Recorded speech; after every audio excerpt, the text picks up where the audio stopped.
Hello बच्चों, कैसे हो सब। चलो स्टार्ट करें लेक्चर अपना। ठीक है, तो क्या स्टडी कर रहे थे हम लोग स्टडी कर रहे थे पहली यूनिट, है ना। हाँ, इलेक्ट्रोस्टैटिक्स। हाँ, हम लोग स्टडी कर रहे थे इलेक्ट्रोस्टैटिक्स। तो क्लास इलेक्ट्रोस्टैटिक्स स्टडी कर रहे थे और देखा जाए तो ये आपकी पूरी यूनिट है इलेक्ट्रोस्टैटिक्स, है ना। इसमें अगर एनसीईआरटी को देखा जाए तो एनसीईआरटी को कंपेयर किया, एनसीईआरटी को देखा जाए तो हम लोग का पहला चैप्टर चल रहा है, that is electric field and charges. ठीक है, तो इलेक्ट्रोस्टैटिक्स जो यूनिट है उसमें हम लोग का पहला चैप्टर चल रहा है according to NCERT, electric field and charges वाला हम लोग का चैप्टर चल रहा है। ठीक है, चलिए भाई स्टार्ट कर देते हैं ना। तो लास्ट टाइम क्या क्या स्टडी किया था हम लोगों ने। लास्ट टाइम जो स्टडी किया था एक बार देख लो। ठीक है, मैंने बोला था रिवाइज कर लेना, थ्योरेटिकल पोर्शन ज़्यादा है। तो लास्ट टाइम हमने इलेक्ट्रोस्टैट के बारे में की, इलेक्ट्रोस्टैट क्या होता है, बेसिक स्टडी किया था। चार्ज क्या होता है और चार्ज की यूनिट क्या होती है। चार्ज की यूनिट याद है, सारी यूनिट है चार्ज की। चार्ज की यूनिट क्या होती है, चार्ज और चार्ज की बेसिक प्रॉपर्टीज़ क्या क्या होती हैं, वो शुरू कर दी थी। कंप्लीट नहीं हुआ है, वो शुरू कर दिया था हम लोगों ने। ठीक है, तो प्रॉपर्टीज़ के बारे में भी देख लिया था, एलिमेंट्री चार्ज की वैल्यू देख ली थी हम लोगों ने। ठीक है, और प्रॉपर्टीज़ में कौन कौन सी प्रॉपर्टी देख ली थी। एक तो कि चार्ज स्केलर होता है, चार्ज का एडिटिव नेचर होता है, चार्ज कंजर्व्ड होता है, चार्ज क्वांटाइज नहीं देखा था अभी, चार्ज टाइम इनवेरिएंट है। ठीक है, सॉरी टाइम, हाँ मोशन इनवेरिएंट, और मतलब इनवेरियंस नेचर ऑफ चार्ज हमने देखा था। ठीक है, तो ये सारी चीज़ें हम लोगों ने स्टडी कर ली थी। मेरे हिसाब से आपको कोई दिक्कत तो नहीं हुई होगी। और ठीक है, तो रिवाइज कर लिया, आगे स्टडी करें। चलिए, नोट्स बनाने को बोले थे आपको, यहाँ तो बना ही रहे हो। कॉपी बनाने को बोली थी, बना लिया आपने अपनी। नहीं बनाई क्लास, इस बार आज से देख लेना, कॉपी बना लो अपनी, अपने हिसाब से नोट्स बनाइए। अगर तुम्हें लगा हो कि हाँ ऐसा कुछ नहीं है कि जो अलग से लिखना पड़े तो कोई बात नहीं है, वरना काफ़ी चीज़ें हैं, चार्ज की यूनिट्स हैं, चार्ज की जो प्रॉपर्टी है ब्रीफ में, ये सब आप नोट्स में अपने बना सकते हैं। तो भाई चलिए स्टार्ट कर देते हैं लेक्चर। तो हम लोग स्टडी कर रहे थे the invariance nature of charge class. ठीक है, हम लोग स्टडी कर रहे थे लास्ट में invariance nature of charge, invariance nature of charge, invariance nature of charge. तो इसमें हमने देखा था कि charge is invariant is it does not depends on the frame of reference. ठीक है, ये फ्रेम ऑफ रेफरेंस के सिलेक्शन पर डिपेंड नहीं करेगा, और ये जो चार्ज है, चार्ज वेलोसिटी इंडिपेंडेंट भी रहेगा, स्पीड इंडिपेंडेंट रहेगा, कि अगर वेलोसिटी चेंज हो रही है तो चार्ज की वैल्यू में, चार्ज के मैग्नीट्यूड में कोई भी चेंज नहीं आएगा क्लास। ठीक है, तो ये ओरिजिनेट कहाँ से हुई थी, ये जो ये प्रॉपर्टी है। तो क्लास हम लोग बोलते हैं कि चार्ज को मानते हैं charge is analogous to mass, है ना। Charge is analogous to mass, charge mass के एनालॉगस होता है। तो उसमें ये देखा जाता है कि ये देखा जाता है कि जब मास की जो वैल्यू है, तो मास क्या कर रहा है, वेरी कर रहा है विद चेंज इन वेलोसिटी। ठीक है, तो वेलोसिटी अगर चेंज करते हैं तो मास वेरी कर रहा है।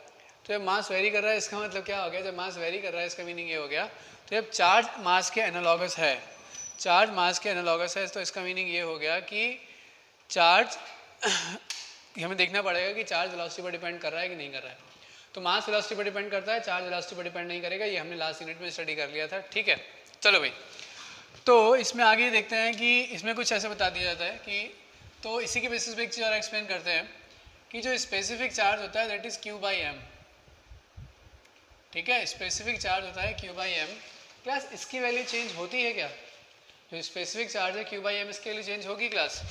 तो क्या देखा जाता है कि ये तो इनवेरिएंट है, ये कैसा है, इनवेरिएंट है। ठीक है, और ये कैसा है क्लास, ये वेरिएंट है, ये वेरिएंट है। ठीक है, अब एक इनवेरिएंट है, एक वेरिएंट है, तो इसका मतलब है अगर जैसे जैसे मास हम लोग चेंज करेंगे, तो सॉरी चेंज करेंगे, अगर रिलेटिवली मास क्या होगा, वेरी करेगा, तो क्यू तो वेरी नहीं करेगा बट क्यू बाई एम की वैल्यू वेरी कर जाएगी।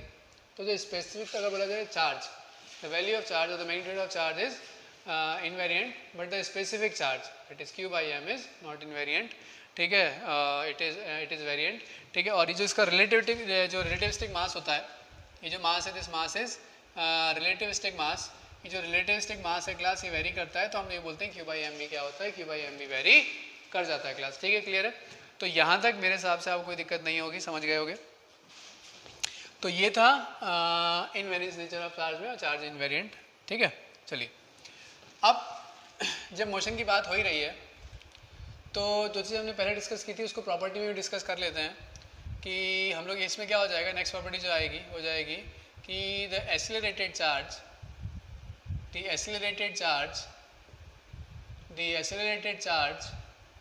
Radiates energy. जो एक्सीलरेटेड चार्ज होगा वो रेडिएट करेगा एनर्जी क्लास। ठीक है, देखो मोशन की बात कर रहे हैं तो इसी में मोशन की बात करें तो इसी में डिस्कस कर लेते हैं।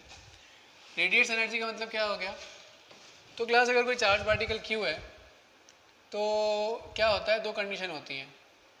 अगर हम मोशन की उसके बात करते हैं तो इधर it will be at rest, और एक ऐसा होगा या फिर कैसा होगा, मूविंग हो जाएगा। ठीक है, तो या तो रेस्ट होगा या फिर कैसा हो जाएगा, मूविंग हो जाएगा। ठीक है, तो रेस्ट वाले मैंने बताया था कि इस charge particle is at rest it produces electric field only. ये देखा गया था, क्या प्रोड्यूस करेगा, इलेक्ट्रिक फील्ड ओनली। तो मतलब जब वेलोसिटी कितनी है, वेलोसिटी की वैल्यू 0 है। जब वेलोसिटी 0 है, ठीक है, चार्ज पार्टिकल रेस्ट पर है, तो ऐसा होगा। मूविंग के केस में क्या हो जाएगा, मूविंग के केस में दो केस देखे थे। एक तो हो जाएगा नॉन एक्सेलरेटेड मोशन, एक तो हो जाएगा non accelerated motion. Non accelerated का मतलब क्या हो जाएगा, यहाँ पर जो वेलोसिटी होगी वो कैसी है, वेलोसिटी कांस्टेंट है, नॉन जीरो कांस्टेंट। ठीक है, वेलोसिटी कांस्टेंट है।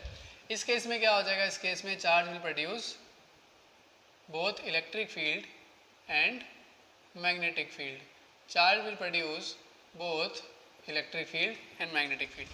मूविंग वाले केस में क्या होगा, if the motion is accelerated. Motion कैसा है क्लास, मोशन अगर एक्सेलरेटेड है तो इसमें जो वेलोसिटी होगी, तो वेलोसिटी कैसी होगी, velocity is not constant, velocity very करेगी। ठीक है, तो जब मोशन कैसा है, इसका एक्सेलरेटेड है, वेलोसिटी कांस्टेंट नहीं है, then in this case this charge particle will radiate energy. This charge particle will radiate energy, पहले भी डिस्कस कर चुके हैं बट इसको प्रॉपर्टी में भी डिस्कस कर देते हैं। It radiates energy class. ठीक है, और ये जो एनर्जी होगी, this energy is in the form of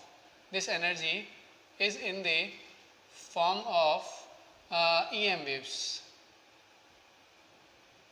This energy is in the form of EM waves. ये जो एनर्जी होगी क्लास EM waves के फॉर्म में होगी। ठीक है, ये जो एनर्जी होगी वो EM waves के फॉर्म होगी। तो ये इसकी नेक्स्ट प्रॉपर्टी है, इसका भी ध्यान रखिएगा। तो इस प्रॉपर्टी में हम क्या बोलेंगे, एक्सीलरेटेड चार्ज रेडिएट्स एनर्जी। तो मतलब ये एक्चुअली ये जो आपकी क्या बोला जाएगा, ये वाली जो आपकी प्रॉपर्टी है ये स्पेसिफिकली इस पार्ट को डिफाइन कर रही है। ठीक है, समझ में आ गया, चलो भाई ठीक है, आगे समझ में, यहाँ तक कोई दिक्कत नहीं होनी चाहिए आपको। चलिए आगे बढ़ते हैं क्लास। ठीक है, मास डिपेंडेंसी बता दी थी, मास डिपेंडेंसी तो हम लोगों ने देख ली थी शायद। मास डिपेंडेंसी, हाँ, कि चार्ज कि a body can have mass without charge and a body cannot have मतलब ये बोलने का मतलब था कि अगर मास एग्जिस्ट करेगा तो ज़रूरी नहीं है कि चार्ज एग्जिस्ट करे, बट चार्ज एग्जिस्ट करेगा तो मास एग्जिस्ट करेगा। ठीक है, ये तो देख लिया था हम लोगों ने कि अगर चार्ज के लिए चार्ज एग्जिस्ट कर रहा है दैट मीन्स मास एग्जिस्ट करेगा, बट अगर मास एग्जिस्ट कर रहा है इसका मतलब ये नहीं कि चार्ज भी एग्जिस्ट करेगा, है ना। तो क्लास यहाँ चार्ज का मतलब क्या है, नेट चार्ज की बात कर रहे हैं हम लोग, किसी एक सिंगल पार्टिकल से एक्सेलरेटेड, हम लोग सिंगल पार्ट से एसोसिएटेड चार्ज की बात नहीं कर रहे हैं क्लास। ठीक है भाई, तो क्लास यहाँ पर क्या होता है, ये प्रॉपर्टीज़ हैं। एक नेक्स्ट प्रॉपर्टी देखते हैं, काफ़ी इंपॉर्टेंट प्रॉपर्टी क्लास। अब ये जो नेक्स्ट प्रॉपर्टी है, दिस इज, ये क्लास अगर कॉन्सेप्चुअली बोला जाए और अगर थ्योरेटिकली बोला जाए, दोनों ही तरीके से काफ़ी इंपॉर्टेंट है। ठीक है, तो देखो क्या होता है। तो next the most important property that is quantization of charge, that is quantization of charge, quantization of charge. तो इसको आप ऐसे समझ सकते हो कि the charge is quantity dependent, और एक्चुअल में ये डिफाइन करेगा, it will define the quanta of charge, है ना। और तो क्वांटिटी डिपेंडेंट मतलब क्वांटिटी किसकी, quantity of the charge particle that is electron, proton, neutron. तो किसी बॉडी में जो नेट चार्ज होता है वो डिपेंड करेगा ऑन द क्वांटिटी ऑफ, तो क्वांटाइजेशन से उसको मैं समझना, मैं बता रहा हूँ, मैं एक आपको तरीका बता रहा हूँ. तो it depends on the quantity of the charge particle that is electrons protons. ठीक है, तो किसी भी अगर एलिमेंट पर या किसी भी ऑब्जेक्ट पर जो डिस्ट्रीब्यूशन है किसका, चार्ज का, चार्ज का मतलब बोलने का मतलब है जो डिस्ट्रीब्यूशन है किसका, एलिमेंट्री पार्टिकल्स का, दैट इज इलेक्ट्रॉन्स प्रोटॉन्स, और इलेक्ट्रॉन का, प्रोटॉन का या आयंस का. ठीक है, तो नेट चार्ज है उसी पर, नेट चार्ज उस पर डिपेंड करेगा. ठीक है, डिस्ट्रीब्यूशन पर. अब ये चीज़ हमें ये और बताती है कि किसी भी बॉडी पर जो चार्ज का डिस्ट्रीब्यूशन होता है वो डिस्क्रीट होता है. इसको समझाऊंगा आगे, समझ में क्लियर आ जाएगा. किसी भी बॉडी पर जो चार्ज का डिस्ट्रीब्यूशन होता है वो कैसा होता है, डिस्क्रीट होता है. तो according to this property, according to this property,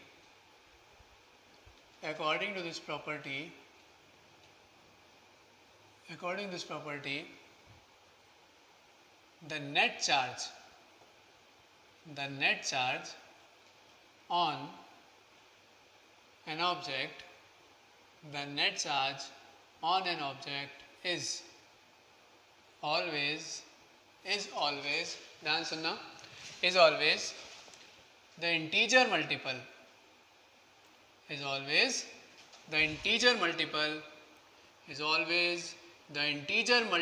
of elementary charge E.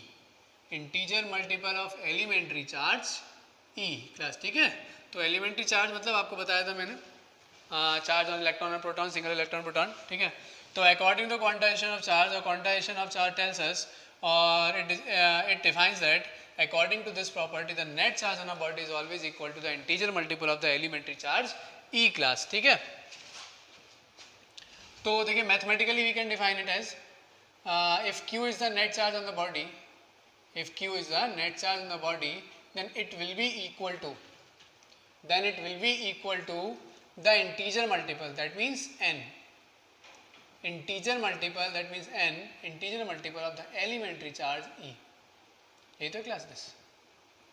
ठीक है, और we can write it as, it is Q is equal to plus minus N E. What is the meaning of this here, what is the meaning of plus minus class. देखो तो here plus minus it will define, ये क्या है, it decides the nature of charge. ठीक है, तो positive and negative it decides the nature of charge. N E it will decide the magnitude of charge. तो Q will be equal to plus minus Ne. तो here plus minus, जो plus minus है, plus minus decide करेगा nature of charge. Ne will decide the magnitude class. ठीक है, अब यहाँ पर n क्या है, here n belongs to integer z. Integer मतलब आप जानते हो क्लास, तो समझो इसको अभी. तो क्या बताया गया, अभी आगे और एक्सप्लेन करेंगे कि किसी बॉडी पर जो नेट चार्ज है वो इंटीजर मल्टीपल होगा, ये है ना. तो इसका एग्जांपल देखो, देख लो. फॉर एग्जांपल एक ऑब्जेक्ट है, इस ऑब्जेक्ट पर 3 इलेक्ट्रॉन एक्सिस में है, ज़्यादा है, और 3 प्रोटॉन है. 3 इलेक्ट्रॉन है, 3 प्रोटॉन है. आपसे बोला जाएगा इस पर नेट चार्ज क्या होगा, क्लास. तो कैसे बताएंगे, तो इस पूरे कंप्लीट एक ऑब्जेक्ट की बात हो रही है. तो P रिप्रेजेंट कर रहा है पॉजिटिव, दैट मीन्स प्रोटॉन्स, और E रिप्रेजेंट कर रहा है नेगेटिव, दैट मीन्स इलेक्ट्रॉन्स. ठीक है, यहाँ पर तो देखा जाएगा तो चार्ज, अगर आपसे पूछा है कि नेगेटिव चार्ज कितना है यहाँ पर, तो E, तो 1 से E, 2 से 2E, और 3 से 3E. तो E प्लस E, तो मतलब कितना हो गया, जो नेगेटिव चार्ज हुआ, नेगेटिव कितना हुआ, नेगेटिव हो गया 3E. अगर नेगेटिव क्यों बोला मैंने, क्योंकि एसोसिएटेड है इलेक्ट्रॉन से, है ना. ऐसे P. ठीक है, तो कितना हो जाएगा 3P. ये कितना हो जाएगा, ये हो जाएगा पॉजिटिव चार्ज. तो क्लास 3 हमें पता कैसे चला, तो इसको या तो 3 प्लस करके लिख दो, या फिर लिख दो 3 टाइम्स ऑफ E, या फिर लिख दिया 3 टाइम्स ऑफ P. और क्लास यही तो क्या है, यही तो क्वांटाइजेशन है. तो मान लिया इनकी वजह से, P की वजह से चार्ज है Q2, और E की वजह से चार्ज है Q1. तो according to the additive nature of charge Q is equal to Q1 plus Q2, यही तो होगा. अब Q1 क्या हो जाएगा, Q1 की अगर वैल्यू निकालोगे तो कितने चार्ज हैं, 3, कितने पार्टिकल्स हैं, 3 मल्टीप्लाई बाई ई 3E, ठीक है। अब यहाँ पर क्या है, मैंने क्या बताया, ये तो मैग्नीट्यूड बता रहा है, प्लस माइनस बताएगा नेचर, तो ये चार्ज इलेक्ट्रॉन की वजह से ये डिफाइन करेगा कौन, नेगेटिव साइन। सिमिलरली Q2 कितना हो जाएगा, प्लस ऑफ 3P। अब क्या होता है, जो चार्ज इलेक्ट्रॉन पर होता है वही चार्ज प्रोटॉन पर होता है, मैग्नीट्यूड कितना, 1.6 इंटू 10⁻⁻19 कूलम, यही तो होता है, ठीक है। जो चार्ज इलेक्ट्रॉन पर है वही चार्ज प्रोटॉन पर है, कितना, 1.6 10⁻⁻19 कूलम। अब देखा जाए क्लास, तो इसका मतलब क्या हो गया, इसको हम लोग लिख सकते हैं, it can be written as +3E, क्या लिख सकते हैं, +3E। तो जो नेट चार्ज हो जाएगा, अगर नेट चार्ज की बात की जाएगी तो क्लास का नेट चार्ज कितना हो जाएगा, Q1 that means -3E plus of +3E, मतलब नेट चार्ज कितना आ गया, 0, नेट चार्ज कितना आ गया, 0, ठीक है। इसी तरीके से क्या होगा, मान लिया कि इस बॉडी पर 1 2 3 इलेक्ट्रॉन हैं और 4 प्रोटॉन हैं, तो इनसे एसोसिएटेड कितना हो जाएगा, इनसे एसोसिएटेड हो जाएगा 4E प्लस का 4E, और इनसे एसोसिएटेड हो जाएगा माइनस का 3E। तो यहाँ पर जो Q नेट की वैल्यू आएगी, Q net will be equal to -3E plus 4E, मतलब E। समझ आया नहीं है ना। अब इलेक्ट्रॉन छोटा तो होगा नहीं कुछ, अगर देखने चाहे से ऐसे डिफाइन करेंगे तो क्लास यहाँ कहीं भी देख लो, है ना। अब ऐसा तो नहीं कि आधा इलेक्ट्रॉन होगा या आधा प्रोटॉन होगा, 1.5 इलेक्ट्रॉन होगा, 1.5 प्रोटॉन होगा, तो अगर ऐसा पॉसिबल नहीं है तो इसका मतलब ये है कि जो n की वैल्यू होगी वो हमेशा नंबर्स में कैसी होगी, हमेशा इंटीजर होगी, वो कभी भी फ्रैक्शन में नहीं होगी। तो यहाँ पर हम एक चीज़ और डिफाइन कर सकते हैं, n, ठीक है, can not be in fraction. तो ये बात और ध्यान रख लो भाई कि क्वांटाइजेशन ये तो बताता है, क्वांटाइजेशन ये तो बताता है कि चार्ज जो होगा वो इंटीजर मल्टीपल होगा, क्वांटाइजेशन ये भी बताता है कि चार्ज फ्रैक्शन में नहीं होगा, ठीक है, या ई का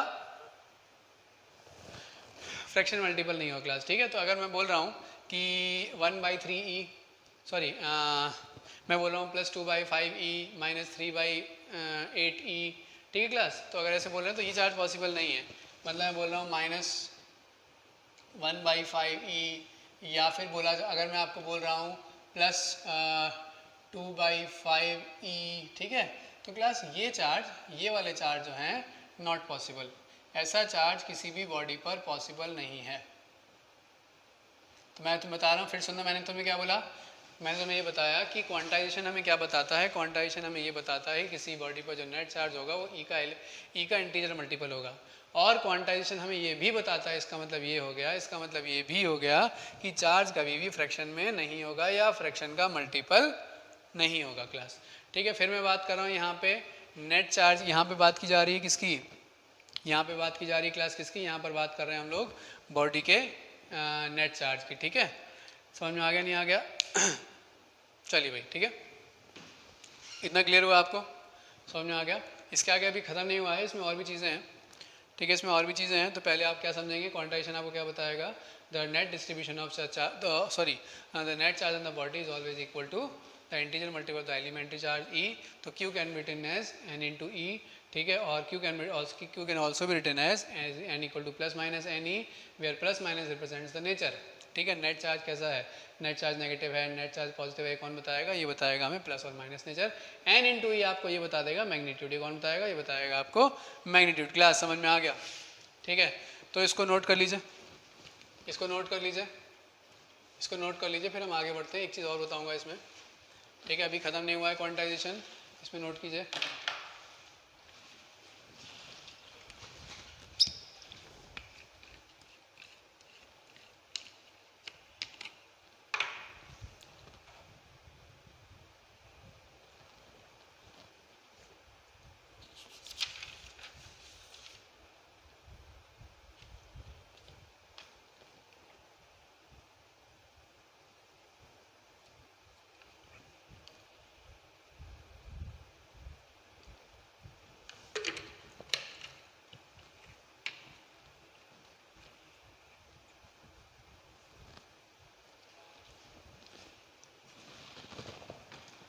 चलिए भाई,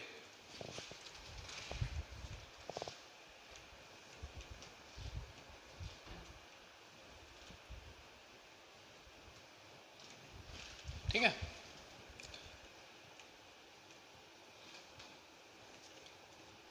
तो आप सिंपली डिफाइन कर सकते हैं Q equal to N E, और जब आप साइन लोगे तो अपने आप प्लस और माइनस आ जाएगा।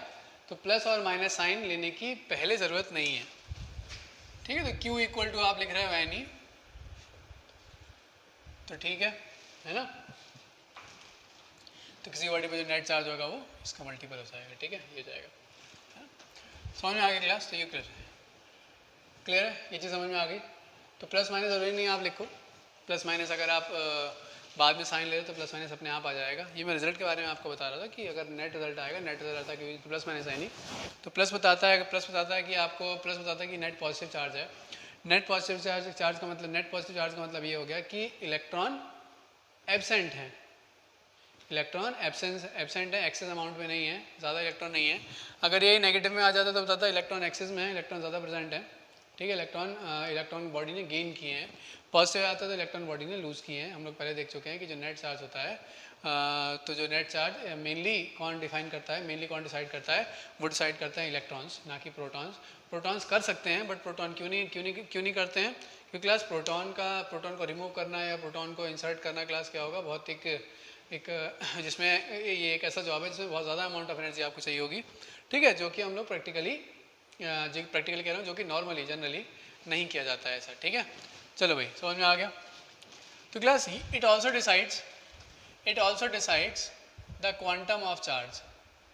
तो the quantum of, it also decides the quantum of charge. तो क्वांटम ऑफ चार्ज क्या है क्लास? तो क्वांटम ऑफ द चार्ज कि it is the charge on ए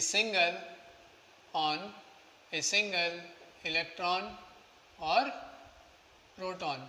एक सिंगल इलेक्ट्रॉन या प्रोटॉन पर जो चार्ज होगा उसको बोला जाएगा क्वांटम ऑफ चार्ज, ठीक है। और याद कीजिए मैंने आपको बताया भी था क्वांटम ऑफ चार्ज, ठीक है। तो क्वांटम ऑफ चार्ज ऐसे डिफाइन किया जाएगा क्लास, ठीक है। तो ये it is the charge on a single electron और प्रोटॉन। और तो ये हम लोग देखेंगे कि the value of charge on electron is equal to value of charge on proton. ये हम लोग पहले ही देख चुके हैं। ये कितनी हो जाएगी? 1.6 इंटू 10⁻⁻⁻⁹ कूलम क्लास, ठीक है। तो this is the value of quantum of charge, this is the value of quantum of charge, this is the value of quantum of charge, this is the value of quantum of charge. का समझ में आ गया? नहीं आ गया? तो charge जब भी होगा इसी के मल्टीपल में होगा, कभी भी फ्रैक्शन में नहीं होगा क्लास। अब एक क्लास जो नई स्टडी ये देखा जाता है, कई बुक्स में भी एक्सप्लेन किया गया है इस चीज़ को, कि कई नई स्टडी में डिफाइन करते हैं क्वार्क्स को, डिफाइन किया जाता है किसको? क्वार्क्स को, ठीक है। तो क्वार्क जो होते हैं बेसिकली दो टाइप में डिफाइन करते हैं, up quark and down quark, ठीक है। कैसे डिफाइन किया जाते हैं इसको? Up quark and down quark, ठीक है। तो क्लास देखो, क्वार्क के बारे में ज़्यादा आपको डिटेल में नहीं जाना है, ठीक है। ये एक्चुअली देखा जाए तो क्वांटम फिजिक्स का पार्ट में आ जाएगा कहीं ना कहीं, तो इसमें हमें ज़्यादा डिटेल में नहीं जाना है। बस ये देखना है कि क्वार्क होते क्या हैं और यहाँ पे हम लोग उनको क्यों स्टडी कर रहे हैं क्लास। तो ये देखा जाता है कि the charge on the quark is ±1/3e and ±2/3e। ये चार्ज होता है किस पर? ये चार्ज होता है क्लास क्वार्क्स पर, ठीक है। तो क्लास ये चार्ज होता है क्वार्क्स पर।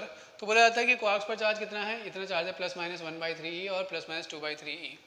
तो ये बोला जाता है क्या यहाँ पे क्वांटाइजेशन फॉलो नहीं हो गया, ठीक है। तो यहाँ पे रहता है क्या?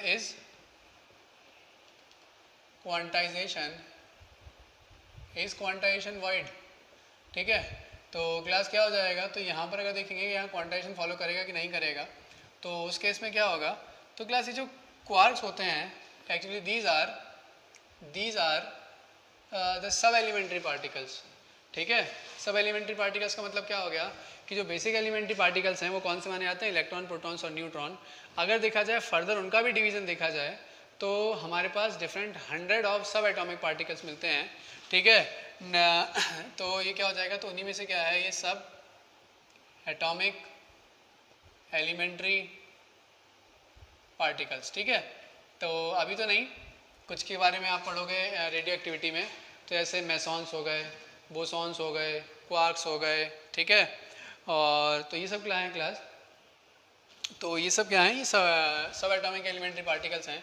तो ये बोला जाता है कि जो इलेक्ट्रॉन्स हैं एंड प्रोटॉन्स हैं ये these are made up of quark, these are made up of quarks, ठीक है। जैसे बोला जाता है कि मॉलिक्यूल एटम से मिलके बना है, एटम में एटम को देखा है तो इलेक्ट्रॉन प्रोटॉन और न्यूट्रॉन्स हैं, ठीक है। और अगर बोला जाए कि इलेक्ट्रॉन फर्दर किससे मिलके बना हुआ है, ठीक है, तो जो इलेक्ट्रॉन की बात करते हैं बोलते हैं electron and protons are these are made up of quarks, these are made up of quark class, ठीक है। अब तो बोलते हैं अगर क्वार्क से मिलके बने हैं, है ना, तो अगर इसको देखा जाए तो क्वांटाइजेशन वॉइड हो रहा है, क्योंकि क्वांटाइजेशन के अकॉर्डिंग ये फ्रैक्शन में नहीं हो सकता, ये फ्रैक्शन में नहीं हो सकता, ठीक है। ये हमेशा कैसा होगा, एक इंटीजर होगा। अगर ये इंटीजर होगा इसका मतलब ये वाला ये तो गलत हो गया, तो क्या ये गलत है या ये गलत है, क्या क्लास, कोई भी गलत नहीं है, दोनों सही हैं। अब जो क्वार्क्स होते हैं, ठीक है, quarks are never in free state, ठीक है, फ्री स्टेट में, या फिर बोलते हैं ये फ्री नहीं होते हैं, ठीक है। These are always in combination, always in combination, these are always in combination in such a way that the net or the total charge is always equal to E, ठीक है, always in combination such that the net charge, ठीक है, such that the net charge is E, ठीक है। तो जब भी हमारे पास क्या होता है, ये कभी फ्री स्टेट में नहीं होते हैं, तो ये कैसे होते हैं, फ्री स्टेट में नहीं होते हैं, जिनका नेट चार्ज होता है वो ई के इक्विवेलेंट होता है, प्लस ई या माइनस ई के इक्विवेलेंट होता है।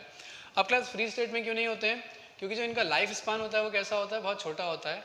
इनकी जो लाइफ होती है बहुत छोटी होती है। अगर मान लिया जाएगा फ्री स्टेट में है भी तो इनका लाइफ स्पान कैसा रहेगा, बहुत छोटा होगा, ठीक है। तो जो इनका लाइफ स्पान है क्लास, तो जो लाइफ स्पान इज, देखें राइटिंग थोड़ी ठीक नहीं आ पा रही यहाँ पे, वेरी लो, ठीक है, life span is very low class, ठीक है, समझ में आ गया। तो क्वार्क्स कभी भी हमको फ्री स्टेट में नहीं मिलेंगे, जब भी मिलेंगे कॉम्बिनेशन में मिलेंगे, और कॉम्बिनेशन उसका कुछ ऐसा बनेगा कि जो नेट चार्ज होगा वो प्लस माइनस ई के इक्विवेलेंट हो जाएगा। दूसरा ये होगा कि इनका जो लाइफ स्पान होगा वो कैसा होगा, बहुत छोटा होगा।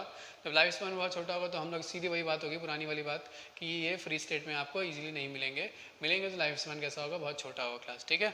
तो ये मैथमेटिकली डिफाइन किया किसने, क्वांटाइजेशन में। तो क्वांटाइजेशन के अकॉर्डिंग एलिमेंट्री चार्ज का मल्टीपल होगा नेट चार्ज बॉडी पर जो भी है, Q is equal to N को फॉलो करेगा, प्लस माइनस अगर है उसमें या रिजल्ट में प्लस माइनस आ रहा है तो ये ध्यान रखना है कि प्लस माइनस आपको नेचर के बारे में बता रहा है, ठीक है। तो ये हो गया, तो ये हमने इतना सीखी क्वांटाइजेशन में। अब थ्योरेटिकली देखा जाए तो क्वांटाइजेशन एक चीज़ और डिफाइन करता है, ठीक है। अगर थ्योरेटिकली देखा जाए तो क्वांटाइजेशन एक चीज़ और डिफाइन करेगा, क्या, ठीक है। तो quantization quantization also defines the continuous distribution of charge,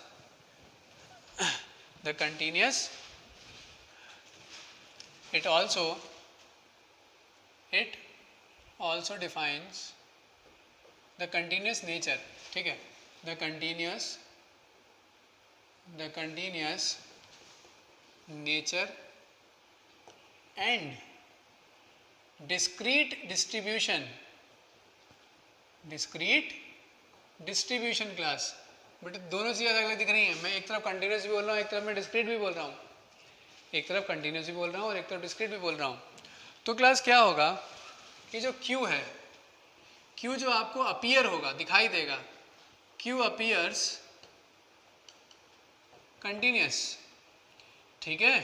किसी भी बॉडी पर जो आपको चार्ज दिखाई देगा, किसी भी बॉडी पर जो आपको चार्ज दिखाई देगा, मैंने बोला कि एक बॉडी पर 5 कूलम चार्ज है, तो वो आपको पूरी 5 कूलम मतलब आपको एक कंटिन्यूस कंप्लीट वैल्यू आपको दिखाई दे रही है ना। मैं ऐसे नहीं बोलूँगा कि बॉडी की, जैसे ये वाला एग्जांपल है कि भैया बॉडी के लेफ्ट साइड में 3E चार्ज है, बॉडी के राइट साइड में प्लस 3E चार्ज है, बॉडी के लेफ्ट साइड में माइनस 3E चार्ज है, बॉडी के राइट साइड में प्लस 3 चार्ज है। मैं ऐसा नहीं बोलूँगा, मैं सीधे क्या बोलूँगा कि नेट चार्ज कितना है, 0 है। अगर दूसरा वाला केस ले लिया जाए तो दूसरे वाले केस में मैं आपसे ये नहीं बोलूँगा कि on the left side of the body the charge is -3e, on the right side of the body the charge is +4e। मैं ऐसा आपको नहीं बोलूँगा, मैं आपको बोलूँगा the net charge on the body is e। तो इररेस्पेक्टिव ऑफ द डिस्ट्रीब्यूशन चाहे कैसा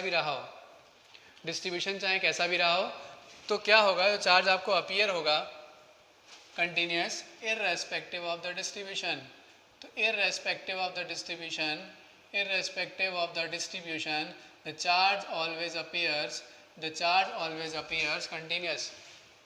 ठीक है, तो इररेस्पेक्ट, बट क्लास ध्यान रखिएगा, जो चार्ज का डिस्ट्रीब्यूशन होता है, चार्ज अपीयर तो आपको कंटिन्यूस हो रहा है, बट जो चार्ज का डिस्ट्रीब्यूशन होगा ये डिस्क्रीट होगा। कैसा होगा क्लास? डिस्क्रीट का मतलब अलग अलग होगा। हो सकता है बॉडी के अलग अलग पार्ट्स पर अलग अलग चार्ज हो, बॉडी के अलग अलग पोजीशन पर अलग अलग चार्ज हो, बट तो ये क्या हो गया उसका डिस्क्रीट डिस्ट्रीब्यूशन। ठीक है, बट जो चार्ज आपको अपीयर होगा वो कैसा अपीयर होगा? वो अपीयर होगा आपको कंटिन्यूस। तो ये क्वांटाइजेशन ये भी डिफाइन करता है। तो quantization also defines the continuous distribution और the continuous nature of continuous nature of charge irrespective of the discrete distribution. Distribution कैसा है? अलग अलग है, बट दिखाई कैसा देगा तुम्हें? एक। आप अगर मान लीजिए बॉडी पे 5 इलेक्ट्रॉन हैं, बॉडी का नेट चार्ज 5 इलेक्ट्रॉन की वजह से है, तो वो 5 इलेक्ट्रॉन आपको अलग अलग अपीयर नहीं होंगे। ठीक है, आप बोलोगे भैया 1 इलेक्ट्रॉन ये, बॉडी में टोटल 405 है, बट यहाँ पर 1e है, यहाँ पर 1e है, और वहाँ पे 2 इलेक्ट्रॉन साथ में तो वहाँ पे 2e है, और वहाँ पे एक और अलग हो गया तो वहाँ पर e है। ऐसे मिलकर टोटल 5, ऐसा नहीं है। ठीक है, आपको जो दिखाई देगा वो कितना दिखाई देगा? जो आपको दिखाई देगा, जो अपीयर होगा, जो ऑब्जर्व करोगे और जो यूज़ भी करोगे वो 5e करोगे, ना कि सबका अलग अलग या अलग अलग डिस्ट्रीब्यूशन आप कंसीडर करोगे। समझ में आया मैंने क्या बोला? तो चार्ज डिस्ट्रीब्यूटेड चार्ज कैसा रहेगा? चार्ज अपीयर आपको कंटिन्यूस होगा, बट जो उसका डिस्ट्रीब्यूशन होगा वो डिस्क्रीट होगा। ठीक है, ऐसा क्यों हुआ? क्योंकि ये डिपेंड कर रहा है इलेक्ट्रॉन और ऐसा ये क्यों हुआ? ये डिपेंड कर रहा है इलेक्ट्रॉन और प्रोटॉन के डिस्ट्रीब्यूशन पर। ठीक है, ये डिपेंड कर रहा है इलेक्ट्रॉन और प्रोटॉन के डिस्ट्रीब्यूशन पर। इसका मतलब क्या हुआ? अब इलेक्ट्रॉन प्रोटॉन भैया एक साथ तो नहीं मिलेंगे आपको। एक साथ का मतलब है कि कोई एक कंप्लीट क्वांटिटी बन के तो नहीं मिलेंगे। अगर 5 इलेक्ट्रॉन है तो मीन्स 5 इलेक्ट्रॉन है, ऐसा नहीं कि 5 इलेक्ट्रॉन का एक लंप आपको या 5 इलेक्ट्रॉन का कोई एक कंबाइंड फॉर्म आपको मिल रही है जिसको आपने कुछ और बोल दिया। क्लास समझ में आया नहीं आया? ठीक है, तो it also decide the continuous nature and discrete distribution, ठीक है, ऑफ चार्ज। ठीक क्लास, इसको देखो समझ कह सकते हो आप लोग। तो एक एग्जांपल में बता देता हूँ आपको, इसको कैसे समझ सकते हो कि आपने क्या माना क्लास, अगर आप किसी हाईवे पर गए हो, अगर आपने ध्यान दिया तो बहुत अच्छी बात है, नहीं ध्यान दिया तो आगे से ध्यान देना कि अगर किसी हाईवे पर जा रहे हो, किसी रोड पर जा रहे हो, तो देख रहे हो कि यहाँ पर क्या होते हैं, यहाँ पर ये वाइट पैचेस बने होते हैं ऐसे। ठीक है, तो इसका मतलब आपको पता है, इसका मतलब क्या होता है कि केयरफुली आप लेन को चेंज कर सकते हो। अगर कोई गाड़ी वाड़ी नहीं आ रही है साइड से, अगर आप केयरफुली आप चेंज कर सकते हो। ठीक है, अगर ये कैसा होता है, कंटिन्यूस होता है, तो मतलब लेन को आपको चेंज नहीं करना है, आपको अपनी लेन में ही चलना है। ये चीज़ें होती हैं क्लास। ठीक है, तो देखो भाई, तो अगर तुम इसको यहाँ से देख रहे हो, क्लास, ठीक है, खाली रोड है, बीच रोड में खड़े नहीं होगे, वैसे खड़े देख रहे हो, तो क्लास तुम देखोगे तो तुम्हारे पास में जो ये जो सेक्शन बने हुए हैं, ये सेक्शन आपको कैसे दिखाई देंगे? अलग अलग दिखाई देंगे। बट जब दूर देखोगे तो रोड अगर लंबी है, स्ट्रेट है, तो दूर आपको क्या होगा, ये सेक्शन आपको एक साथ दिखाई देंगे, मतलब एक आपको पूरी कंप्लीट स्टेप दिखाई देगी क्लास। यही तो होगा। ठीक है, मतलब यहाँ से आपको अलग अलग दिखाई देंगे, दूर देखोगे तो आपको कंप्लीट पूरी एक लाइन दिखाई देगी। ठीक है, तो क्लास हुआ क्या, यहाँ पर हैं, बने कैसे हैं, ये अलग अलग डिस्क्रीटली डिस्ट्रीब्यूटेड हैं, बट आपको अपीयर कैसे हो रहे हैं? अपीयर हो रहे हैं आपको कंटिन्यूस क्लास। ठीक है, तो ऐसा ही होगा किसमें? ऐसा ही होगा यहाँ पर। एक और एग्जांपल लेते हैं, उसमें क्या बताया जाता है कि एक कलर व्हील होता है क्लास, कुछ ऐसा, अगर तुमने छोटे पे देखा हो। ठीक है, तो कलर व्हील क्लास कुछ ऐसा होता है। उस कलर व्हील में क्या होता है? उस कलर व्हील में क्लास ये देखते हैं कि हम लोग, ये कलर व्हील है, तो इसमें ना डिफरेंट कलर्स हैं। ठीक है, इसमें मान लिया रेड है, इसमें ब्लू है, इसमें ग्रीन है, इसमें येलो है, इसमें ग्रे है, इसमें वाइट है, ऐसा है ना। तो अभी तुम्हें कलर कैसे दिखाई दे रहे हैं? तुम ध्यान से देखोगे, ठीक है, तो कलर तुम्हें अलग अलग दिखाई देंगे। अब मान लो तुमने इसको रोटेट कर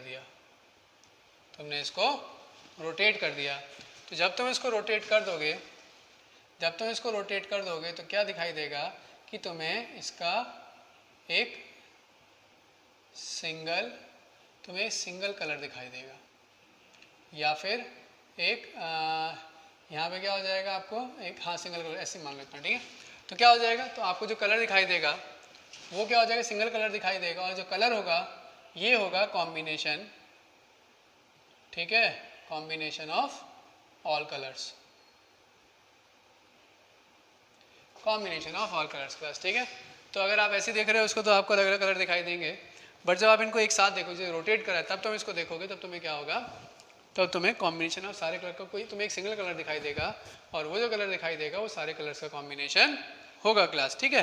तो हुआ क्या, चार्ज कैसा है, डिस्क्रीटली डिस्ट्रीब्यूटेड है, ठीक है, बट अपीयर कैसा हो रहा है, कंटिन्यूस। तो यहाँ पर कंटिन्यूस है, यहाँ पर कैसा है, यहाँ पर है डिस्क्रीट। क्लास समझ में आया नहीं आया, कोई दिक्कत तो नहीं है, ठीक है। तो क्वांटाइजेशन हमने स्टडी किया, और जब हमने क्वांटाइजेशन स्टडी किया तो हमने उसमें क्या देखा कि पहले तो कि Q क्या है, Q प्लस माइनस एनी के इक्वल है।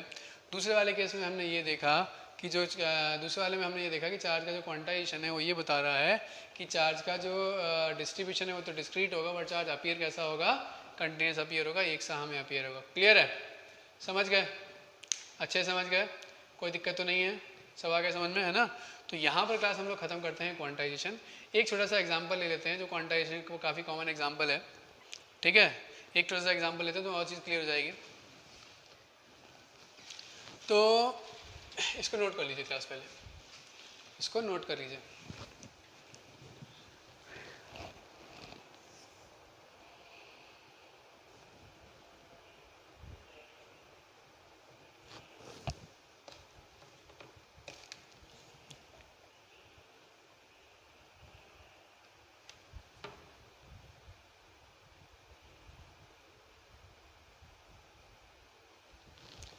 इसको नोट कर लीजिए, बढ़े आगे, पढ़ें, देखो भाई नोट कर लिया इसको।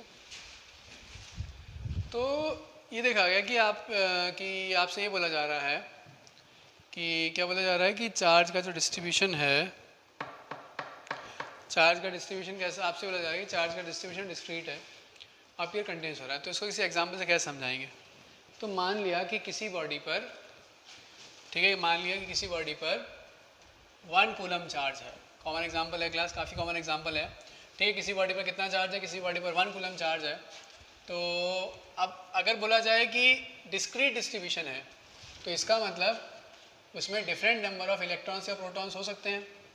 अगर सिर्फ इलेक्ट्रॉन या सिर्फ प्रोटॉन की बात की जाए और ये पूछा जाए कि what should be the number of, या what are the number of electrons or protons responsible for the 1 coulomb magnitude of charge, responsible for the 1 coulomb magnitude of charge, कितने नंबर ऑफ इलेक्ट्रॉन्स या protons, कितने electron या protons का कितने electron या proton का distribution किया जाए जिससे हमें ये पता लग जाए, जिससे क्या पता लग जाए, जिससे हमें ये पता लग जाए कि चार्ज कितना है, कि 1 कूलम चार्ज में कितने इलेक्ट्रॉन्स हैं।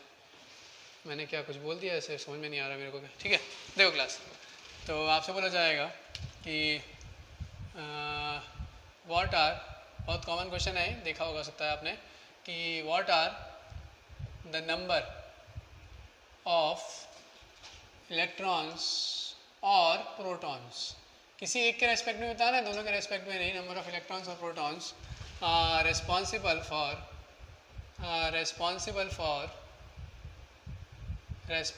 For 1 coulomb magnitude of charge. तो मैग्नीट्यूड का मतलब ये है कि कॉम्बिनेशन ना मैटर कर रहा है, ना ही पोलैरिटी मैटर कर रही है, हमें सिर्फ बताना है, क्या है, सिर्फ बताना है 1 coulomb magnitude of charge class, ठीक है भाई। देखिए तो Q कितना होता है, Q is equal to NE, nature matter नहीं कर रहा है यहाँ पे, तो हमें Q कितना गिवन है, Q गिवन है 1 कूलम, और पूछा जाए कि N क्या होगा, ये तो पूछा है नंबर ऑफ इलेक्ट्रॉन्स। E क्या होता है, the value of E is 1.6 into 10 to the power -19 coulomb. Class N will be equal to 1 upon 1.6 into 10 to the power -19 coulomb. ठीक है। तो क्लास ये आ जाएगा 0.625 इंटू 10⁻19 और यू कैन से 6.25 इंटू 10⁻18 इलेक्ट्रॉन्स और प्रोटॉन्स। इलेक्ट्रॉन्स और protons, these are the number of, तो these number of electrons are responsible for 1 coulomb of charge। ठीक क्लास समझ में आ गया। 6.25 × 10⁻⁻, कितना हो गया 18, समझ में आ गया, कोई दिक्कत तो नहीं है। तो इतने नंबर ऑफ इलेक्ट्रॉन्स या इतने नंबर ऑफ प्रोटॉन्स रेस्पॉन्सिबल होंगे 1 कूलम चार्ज के लिए। अगर बोला जाए only +1 coulomb and only protons, अगर सिर्फ प्रोटॉन है तो कितना हो जाएगा, तो कितना हो जाएगा, तो उस केस में हो जाएगा कि तो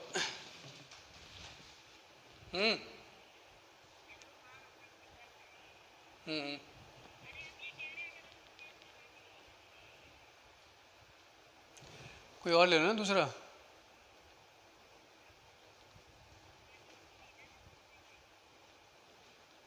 देख लेना अपने हिसाब से, ठीक है। मैं लेक्चर में हूँ अभी, है ना।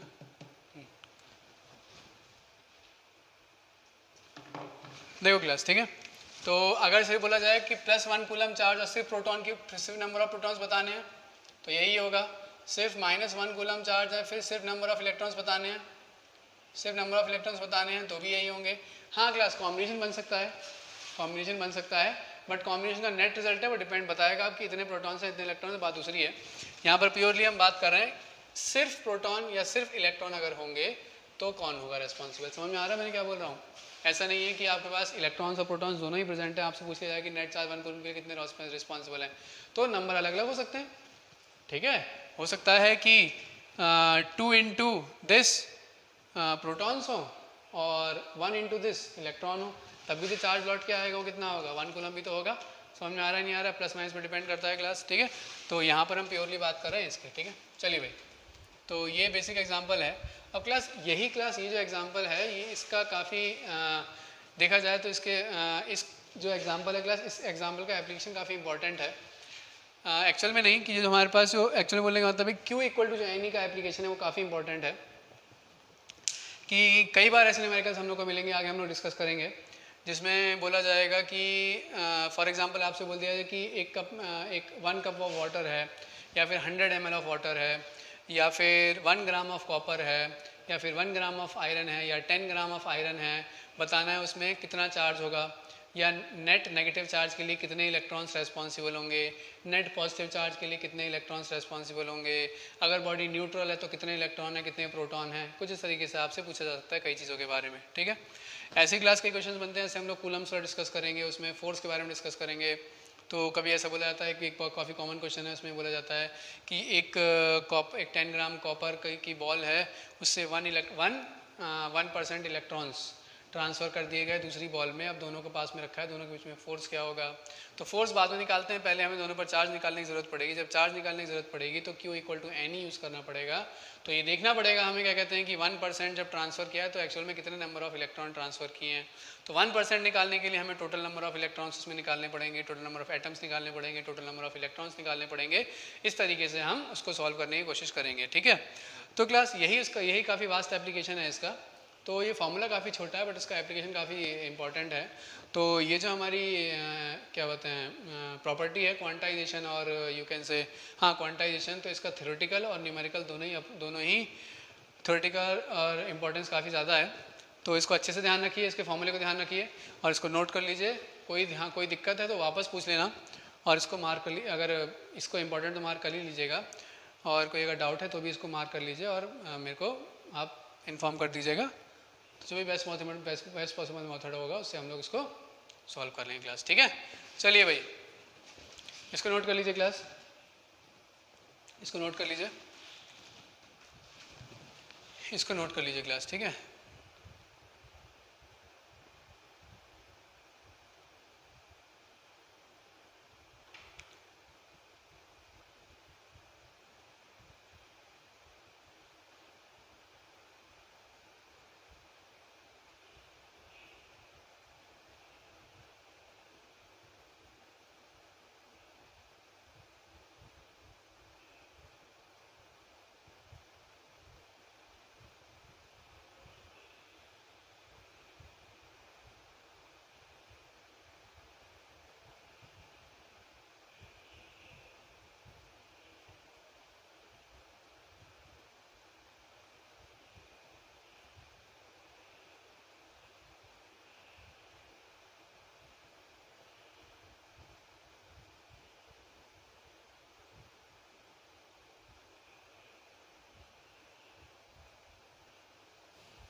Clear class? नोट कर लिया आपने इसको, है ना? नोट कर लिया अच्छे से, कोई दिक्कत तो नहीं है? तो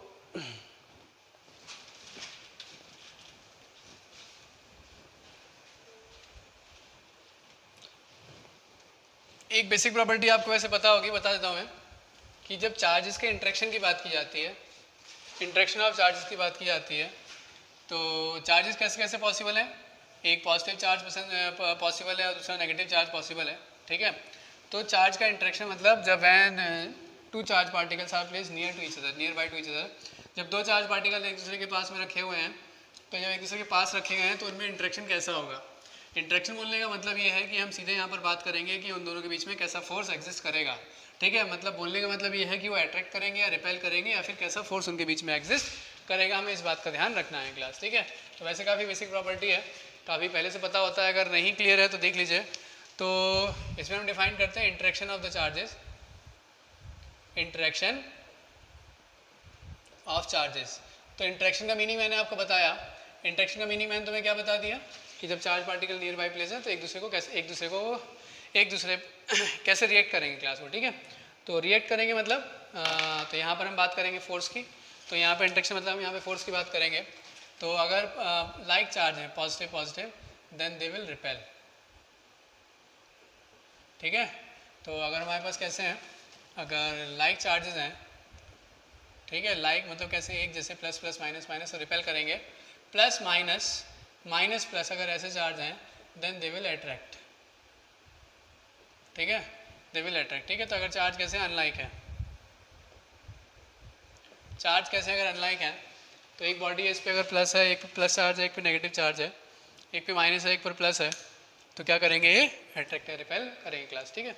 तो इसमें आगे कई क्वेश्चन पूछे आते हैं, जैसे एक बेसिक क्वेश्चन आता है कि क्या ऐसा पॉसिबल है कि कुछ हम लोग कंडीशन स्टडी करेंगे अभी आगे, उसके बाद आपसे क्वेश्चन पूछा जाता है कि क्या ऐसा पॉसिबल है कि दो लाइक चार्ज क्या हमेशा क्या करें हम लोग, रिपेल, ठीक है? तो क्या लाइक चार्जेस आपस में कभी भी अट्रैक्ट कर सकते हैं, ठीक है? हम लोग क्या बोल रहे हैं कि two like charge particle repels each other, तो मैंने ये नहीं बोला two like charge particle always repels each other, ठीक है? कुछ एक आध कंडीशन ऐसी हैं जिसमें क्या होगा कि लाइक चार्ज पार्टिकल्स अट्रैक्ट भी कर सकते हैं, ठीक है? इसको जैसे जैसे हम लोग आगे बढ़ते जाएंगे अब मैं आपको बताऊंगा, जब ज़रूरत होगी तब मैं बताऊंगा, अभी अगर बताऊंगा तो आपको समझ में नहीं आएगा और टाइम भी क्लास चला जाएगा उसमें, ठीक है? कुछ एक बेसिक कॉन्सेप्ट आपको बताना पड़ेगा जिसके बेसिस पे इसको एक्सप्लेन कर सकते हैं बस हम लोग, ठीक है? तो अभी आप बेसिक में ध्यान रखिए, इन जनरल, तो हम लोग इन जनरल की बात कर रहे हैं जहाँ कोई भी कंडीशन अप्लाई नहीं हो रही है। इन जनरल अगर हम बात कर रहे हैं यहाँ पर कोई भी, जहाँ पर कोई भी कंडीशन अप्लाई नहीं हो रही है, जहाँ पर कोई भी कंडीशन अप्लाई नहीं कर रही है, कोई भी स्पेसिफिक कंडीशन आपको डिफाइन नहीं की गई है, तब हम ये मान के चलेंगे कि प्लस प्लस रिपेल करेंगे, माइनस माइनस रिपेल करेंगे, प्लस माइनस अट्रैक्ट करेंगे, माइनस प्लस भी क्या करेंगे क्लास, अट्रैक्ट करेंगे, ये हमें ध्यान रखना है, ठीक है? चलिए भाई, ठीक है, समझ में आया?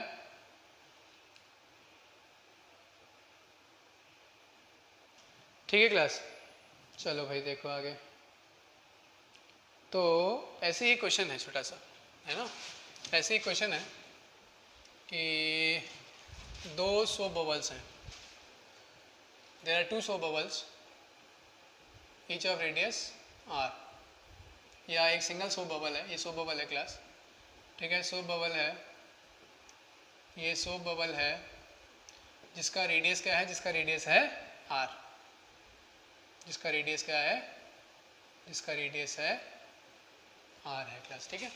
रेडियस आर है, तो इसको प्रोवाइड कर दिया गया नेट नेगेटिव चार्ज, ठीक है? इसको प्रोवाइड कर दिया गया, तो जो इसको है, तो पहली कंडीशन इनिशियल था, दूसरी कंडीशन में आप क्या किया गया कि ये हमारे पास सोप है, ठीक है? इसको दे दिया गया, इसको दे दिया गया नेट नेगेटिव चार्ज, क्या दे दिया गया इसको दे दिया गया नेट नेगेटिव चार्ज, ये, ठीक है? तो आपसे पूछा जाएगा कि what is the effect of charging, what is the effect of charging on its radius और यू कैन से साइज। जब इसको चार्ज कर दिया जाएगा तो इसके रेडियस पर, इसके साइज पर क्या इफेक्ट पड़ेगा, है ना?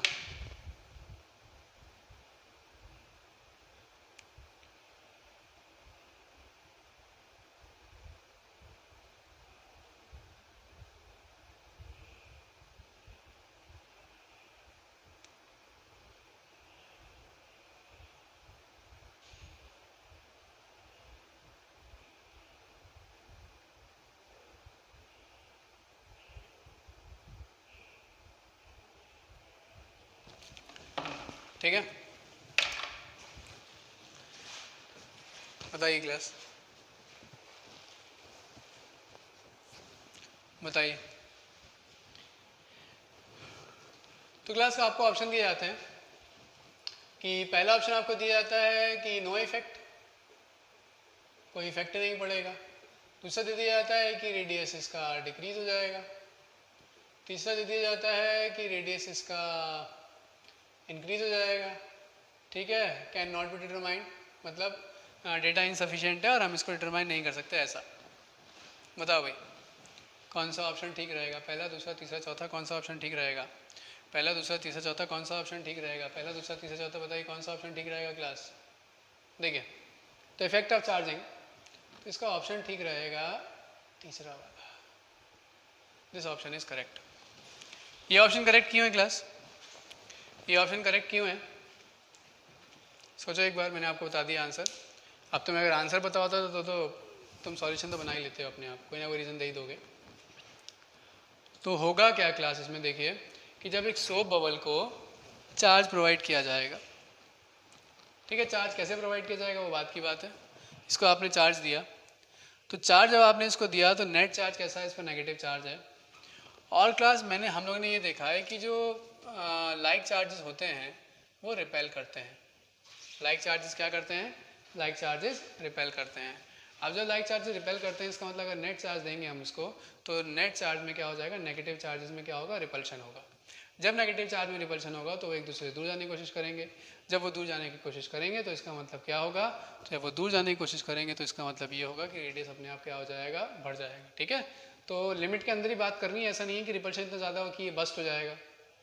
ठीक है, रिपल्शन इतना ज़्यादा, मान लिया आपको अगर इसमें बोला जाता है कि very high amount of charge is given, और इसमें एक ऑप्शन होता, बस्ट का ऑप्शन होता, तो ये होता है कि बहुत ज़्यादा अमाउंट ऑफ चार्ज देंगे तो रिपल्शन ही बहुत ज़्यादा होगा और सोप बबल बस्ट हो सकता है। ठीक है, बट ऐसा कोई यहाँ पर केस हमने कंसीडर नहीं किया है। जब केस यहाँ पर हमने कोई भी ऐसा कंसीडर नहीं किया तो वो ऑप्शन बनता ही नहीं है। ठीक है, तो ये क्या हो गया, इसका ये 3 ऑप्शन हो जाएगा। क्यों, इसका रीज़न रहेगा ड्यू टू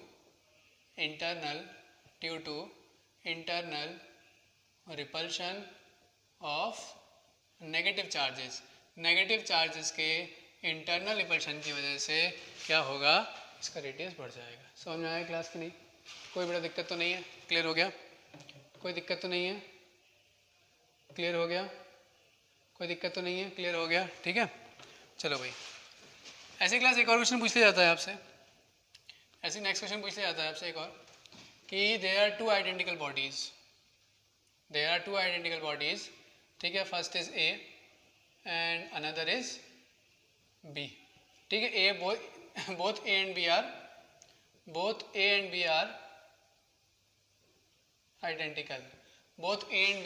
आइडेंटिकल, नाउ ठीक है, A is given as -4 coulomb charge is given to A and +4 coulomb charge is given to A. ठीक है, तो it is charge to -4 coulomb, it is charge to +4 coulomb. ठीक है, तो यहाँ पर क्या हो जाएगा, तो इफ, तो ये समझ गए होगे, लिख नहीं रहा हूँ मैं इसको, ए को -4 कूलम चार्ज दिया गया, बी को +4 कूलम चार्ज दिया। ठीक है, तो ये बताना है कि कंपेयर देयर मासेस, इनके मासेस को कंपेयर करिए। ठीक है, कंपेयर देयर मासेस।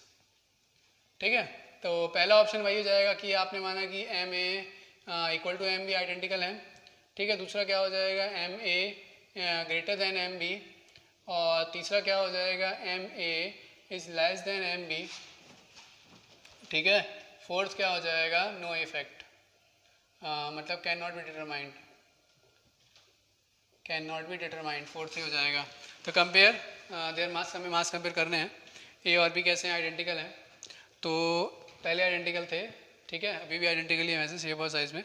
तो चार्ज दिया गया इसको, ए को -4 कूलम और बी को +4 कूलम, और ये बोला गया है कि इनके मास को कंपेयर कीजिए, और ये बोला गया है कि इनके मास को कंपेयर कीजिए। तो ये बोला गया आपसे इनके मास को कंपेयर कीजिए, तो बताइए क्लास, इनके मास को अगर हमें कंपेयर करना है तो क्या ऑप्शन होगा, बताइए यहाँ पे क्या आंसर होगा। ऐसा नहीं है कि सिंगल करेक्ट है, मोर देन वन करेक्ट भी हो सकते हैं, यहाँ पे मोर देन वन करेक्ट भी हो सकते हैं यहाँ पे।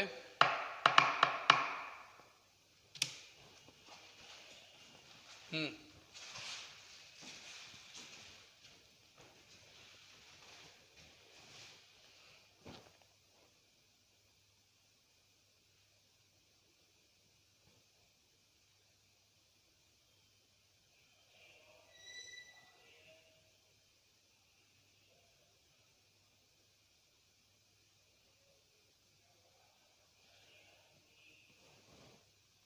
हम्म तो इसका ऑप्शन ये है कि M A is greater than M B. Answer is M A is greater than M B. Answer is M A is greater than M B. Answer is M A is greater than M B. A का mass B के मास से ज़्यादा है, ये answer है class. ठीक है, चलिए भाई, तो बताओ ऐसा आंसर क्यों है, क्या ऐसा आंसर क्यों आया है? सोच सकते हो, सोच सकते हो. तो देखो क्लास हुआ क्या. एक प्रॉपर्टी देखो, जब मास और चार्ज की बात कर रहे हैं तो एक प्रॉपर्टी हमने डिस्कस की थी जिसमें बोला था कि mass is always associated with the charge. ठीक है, mass is always associated with the charge. Mass हमेशा चार्ज से एसोसिएटेड रहेगा. उल्टा नहीं बोला है कुछ. Charge is always associated with the mass. Charge हमेशा मास से एसोसिएटेड रहेगा. मास है तो चार्ज भी होगा. और चार्जिंग का मतलब क्या होता है? ठीक है, चार्जिंग का मतलब क्या हुआ, मैंने आपको बताया था कि किसी पे अगर नेगेटिव चार्ज है तो किसी बॉडी पे अगर नेगेटिव चार्ज है तो पहले तो देखो कि जो Q है, Q is associated with mass. Q मास से एसोसिएटेड रहेगा. दूसरा, यहाँ पर अगर नेगेटिव चार्ज है तो नेगेटिव चार्ज का कॉज क्या होता है? नेगेटिव चार्ज का कॉज क्या होता है? नेगेटिव चार्ज का जो कॉज होता है, कॉज ये होता है कि number of electron is greater then number of protons. या फिर क्या होता है कि gain of electrons. Gain of electrons. ठीक है, पॉजिटिव चार्ज का रीजन क्या होता है कि Np is greater then Ne. या फिर बोलेंगे लॉस ऑफ इलेक्ट्रॉन. या फिर क्या बोलेंगे? Loss of electron. या फिर बोलेंगे absence of electron, loss of electron. तो इलेक्ट्रॉन लूज हो गए तो पॉजिटिव चार्ज आ जाएगा, इलेक्ट्रॉन गेन हो गए तो नेगेटिव चार्ज हो गया. इसका मतलब क्लास क्या हुआ, समझ में आ रहा है चीज़? तो किसी बॉडी को अगर इलेक्ट्रॉन दे दोगे, प्रोटॉन की हम बात ही नहीं कर रहे हैं. ठीक है, अब प्रोटॉन की बात ही नहीं करेंगे. अब कुछ भी बोला, अगर कुछ बोला जाए कुछ है तो मैं आपको स्पेसिफाई कर दूंगा. अदरवाइज प्रोटॉन के मिशन की हम लोग बात नहीं करेंगे. तो यहाँ जो भी होगा, अगर पॉजिटिव है तो मतलब इलेक्ट्रॉन ले लिए गए हैं, नेगेटिव है इलेक्ट्रॉन दे दिए गए हैं. आगे से ध्यान रखिएगा. तो क्या हुआ कि ए पर माइनस है और बी पर प्लस है. तो ए पर जितना कम चार्ज है बी पर उतना ही ज़्यादा चार्ज है. ठीक है, ए पर जितना नेगेटिव है बी पर उतना ही पॉजिटिव है. मतलब जितने इलेक्ट्रॉन ए में ज़्यादा हैं उतने ही इलेक्ट्रॉन बी में कम हैं. ये समझ में आया कि नहीं? बी में है +4 कूलम और ए में है -4 कूलम. तो ए को -4 कूलम से चार्ज करने में जितने इलेक्ट्रॉन देने पड़ेंगे, जितने इलेक्ट्रॉन वो गेन करेगा, पहले कैसे था, न्यूट्रल थे, आइडेंटिकल थे. ठीक है, तो बी से उतने इलेक्ट्रॉन लेने भी तो पड़ेंगे, या बी से उतने इलेक्ट्रॉन निकाल दो और ए को उतने ही इलेक्ट्रॉन दे दो, तो चार्ज कैसा रहेगा, सेम रहेगा. ठीक है, तो अब ये क्या है, जो नेगेटिव चार्ज है, negative charge is due to the gain of electron. तो जितने इलेक्ट्रॉन क्या किए हैं, जितने इलेक्ट्रॉन ए ने गेन किए हैं, ठीक है, बी ने उतने ही इलेक्ट्रॉन क्या कर दिए हैं, लूज कर दिए. ठीक है, बी ने उतने इलेक्ट्रॉन लूज किए हैं क्लास. ठीक है, तो बी ने उतने इलेक्ट्रॉन लूज किए, दैट मीन्स इसका मतलब क्या होगा इस पे, तो number of electron on A is greater than the number of electron on B. यही तो है. तो इस पे इलेक्ट्रॉन ज़्यादा है इसके कंपेरिजन में, यहाँ पे कमी है, यहाँ पर एक्सेस है, यहाँ पर नेगेटिव है, यहाँ पॉजिटिव है. तो इसका मतलब क्या हो जाएगा, अब जो चार्ज है, चार्ज एसोसिएटेड है इलेक्ट्रॉन से. ठीक है, इलेक्ट्रॉन से एसोसिएटेड है मास. तो इलेक्ट्रॉन से मास, इसका मतलब जितना मास इसका ज़्यादा है उतना ही मास इसका क्या है, कम है. ठीक है, तो जितना मास ज़्यादा है ए का उतना ही मास कम है बी का. इसका मतलब ए का मास क्या है, ज़्यादा है, बी का मास क्या है, कम है. क्लास समझ में आ गया? क्लास कोई दिक्कत तो नहीं है? सब समझ में आ रहा है तुम्हें? कोई दिक्कत तो नहीं है क्लास, है ना? लगता है बच जाएगा ऐसे. है ठीक है, क्लियर हुआ क्लास कि नहीं? इसको भी नोट कर लीजिए. इसको भी नोट कर लीजिए क्लास। चलिए फिर आगे स्टडी करते हैं, इसको भी नोट कर लीजिए।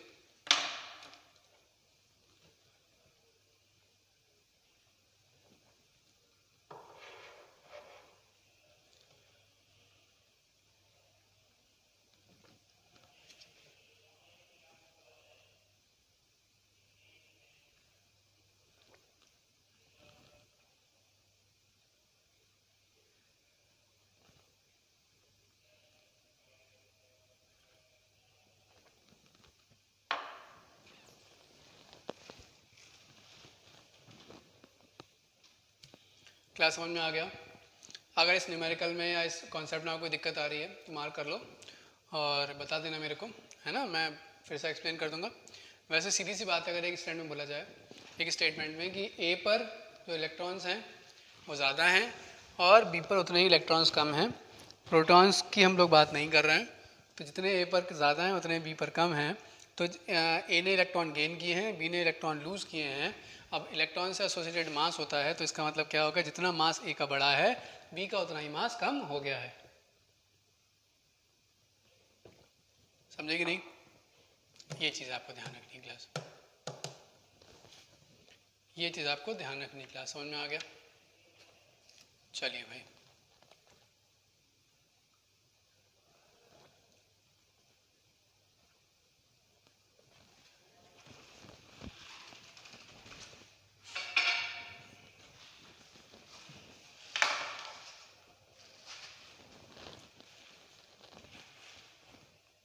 चलिए आगे बढ़े।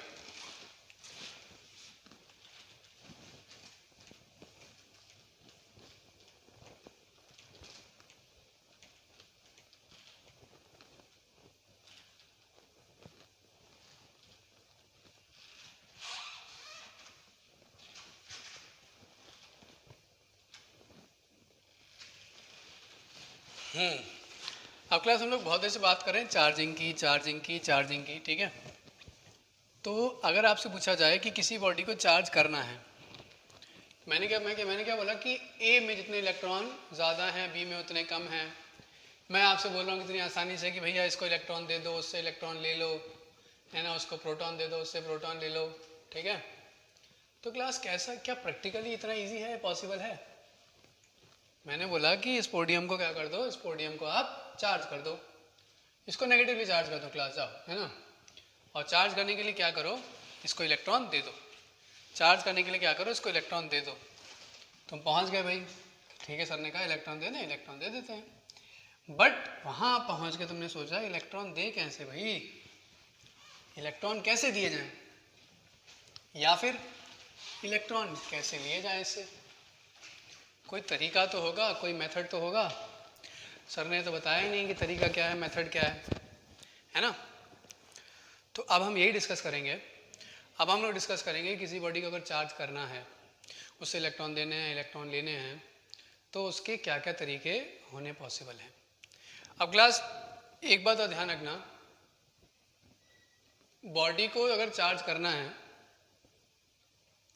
तो ऐसा ज़रूरी नहीं है कि उससे इलेक्ट्रॉन रिमूव किए जाएं या इलेक्ट्रॉन उसको प्रोवाइड किए जाएं। कई केस हमारे पास ऐसे भी हैं जिसमें ये देखा जाएगा कि बॉडी से इलेक्ट्रॉन का कोई भी ट्रांसफ़र नहीं हुआ, ना उसने इलेक्ट्रॉन दिए ना इलेक्ट्रॉन लिए, तब भी बॉडी क्या हो गई, चार्ज हो गई, तब भी बॉडी क्या हो गई, चार्ज हो गई। एक मेथड है हमारे पास ऐसा। तो बॉडी के इलेक्ट्रॉन को देना या इलेक्ट्रॉन देना है, उसको चार्ज करना, तो उसको बोलते हैं चार्जिंग। क्या बोलते हैं उसको? उसको बोलते हैं हम लोग चार्जिंग। क्या बोला जाएगा? इसको बोला जाएगा चार्जिंग। तो चार्जिंग का मीन्स क्या हो गया? चार्जिंग मीन्स ट्रांसफर और रीअरेंजमेंट ऑफ इलेक्ट्रॉन्स, ट्रांसफर और रीअरेंजमेंट ऑफ इलेक्ट्रॉन्स। तो किसी भी बॉडी में अगर प्रोटॉन लिख लो वैसे, ठीक है, किसी भी बॉडी में अगर आप नंबर ऑफ इलेक्ट्रॉन या प्रोटॉन चेंज कर देते हो तो वो बॉडी चार्ज कहलाएगी। जैसे बोला जाए कि एक एटम चार्ज्ड है, एक एटम चार्ज है, तो चार्ज कैसे किया गया? यहाँ पे बोला जाए एक आयन है, ये क्या है? आयन है। आपसे बोला जाए what do you mean by ion? Ion का मतलब क्या होता है? बताओ, सोचो। What do you mean by ion? Ion का मतलब क्या होता है? आयन का मतलब होता है, ion means simply, ion means charge atom. कभी आपसे बोला जाए what do you mean by ion, तो आयन मीन्स चार्ज एटम। तो negatively charge atom, positively charge atom. तो किसी भी इलेक्ट्रॉन से अगर हम क्या करेंगे, किसी भी एटम से अगर हम क्या करेंगे, इलेक्ट्रॉन रिमूव कर देते हैं, तो वो पॉजिटिव आयन बन जाएगा, पॉजिटिव चार्ज हो जाएगा। उसको एक्सेस इलेक्ट्रॉन दे देंगे अगर, ठीक है, तो वो क्या हो जाएगा, वो नेगेटिव चार्ज आएगा। जैसे अब तुमने डिसोसिएशन पढ़ा होगा, तो उसमें बोलते हैं, तुमने बेसिक पढ़ा होगा, 10th क्लास में भी देखा होगा कि NaCl इलेक्ट्रोलाइट है, HCl इलेक्ट्रोलाइट है, जब डिसोसिएट होते हैं करंट पास करने पर, तो Na पॉजिटिव Cl नेगेटिव हो जाता है, ऐसी H पॉजिटिव Cl नेगेटिव हो जाता है। तो उसमें इनिशियली क्या होता है कि एक इलेक्ट्रॉन है जो कॉमन है, तो जिसको दोनों ही शेयर कर रहे होते हैं।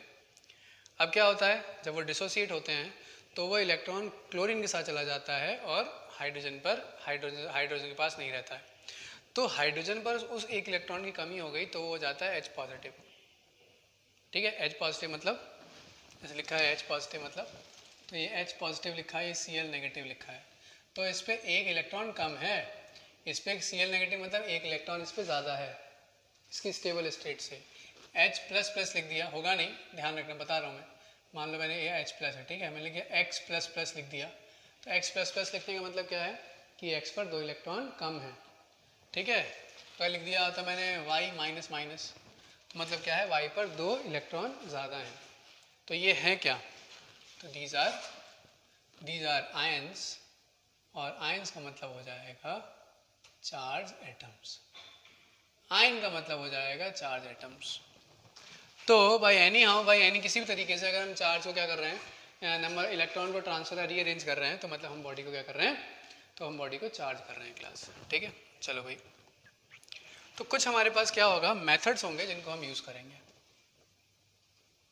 Methods of charging, methods of charging, ठीक है, मेथड्स ऑफ चार्जिंग क्लास, ठीक है। तो पहला क्या हो जाएगा मेथड, पहला मेथड, तो फर्स्ट मेथड हम लोग starting, first method is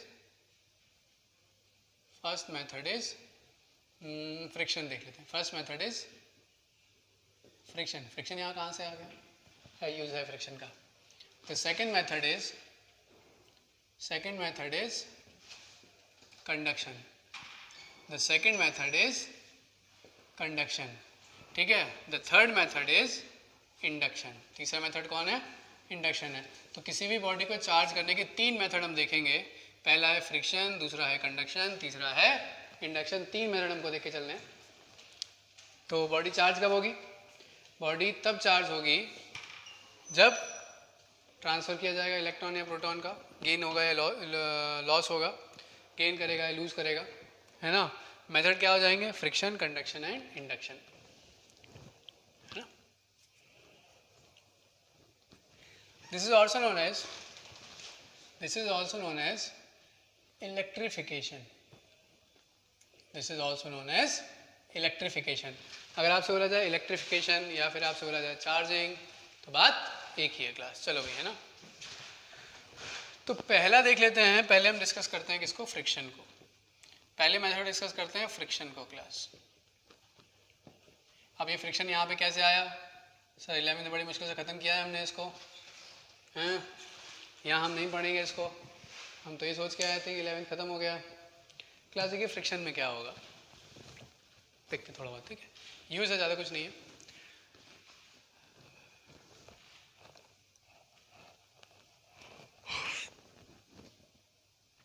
friction में क्लास क्या होगा,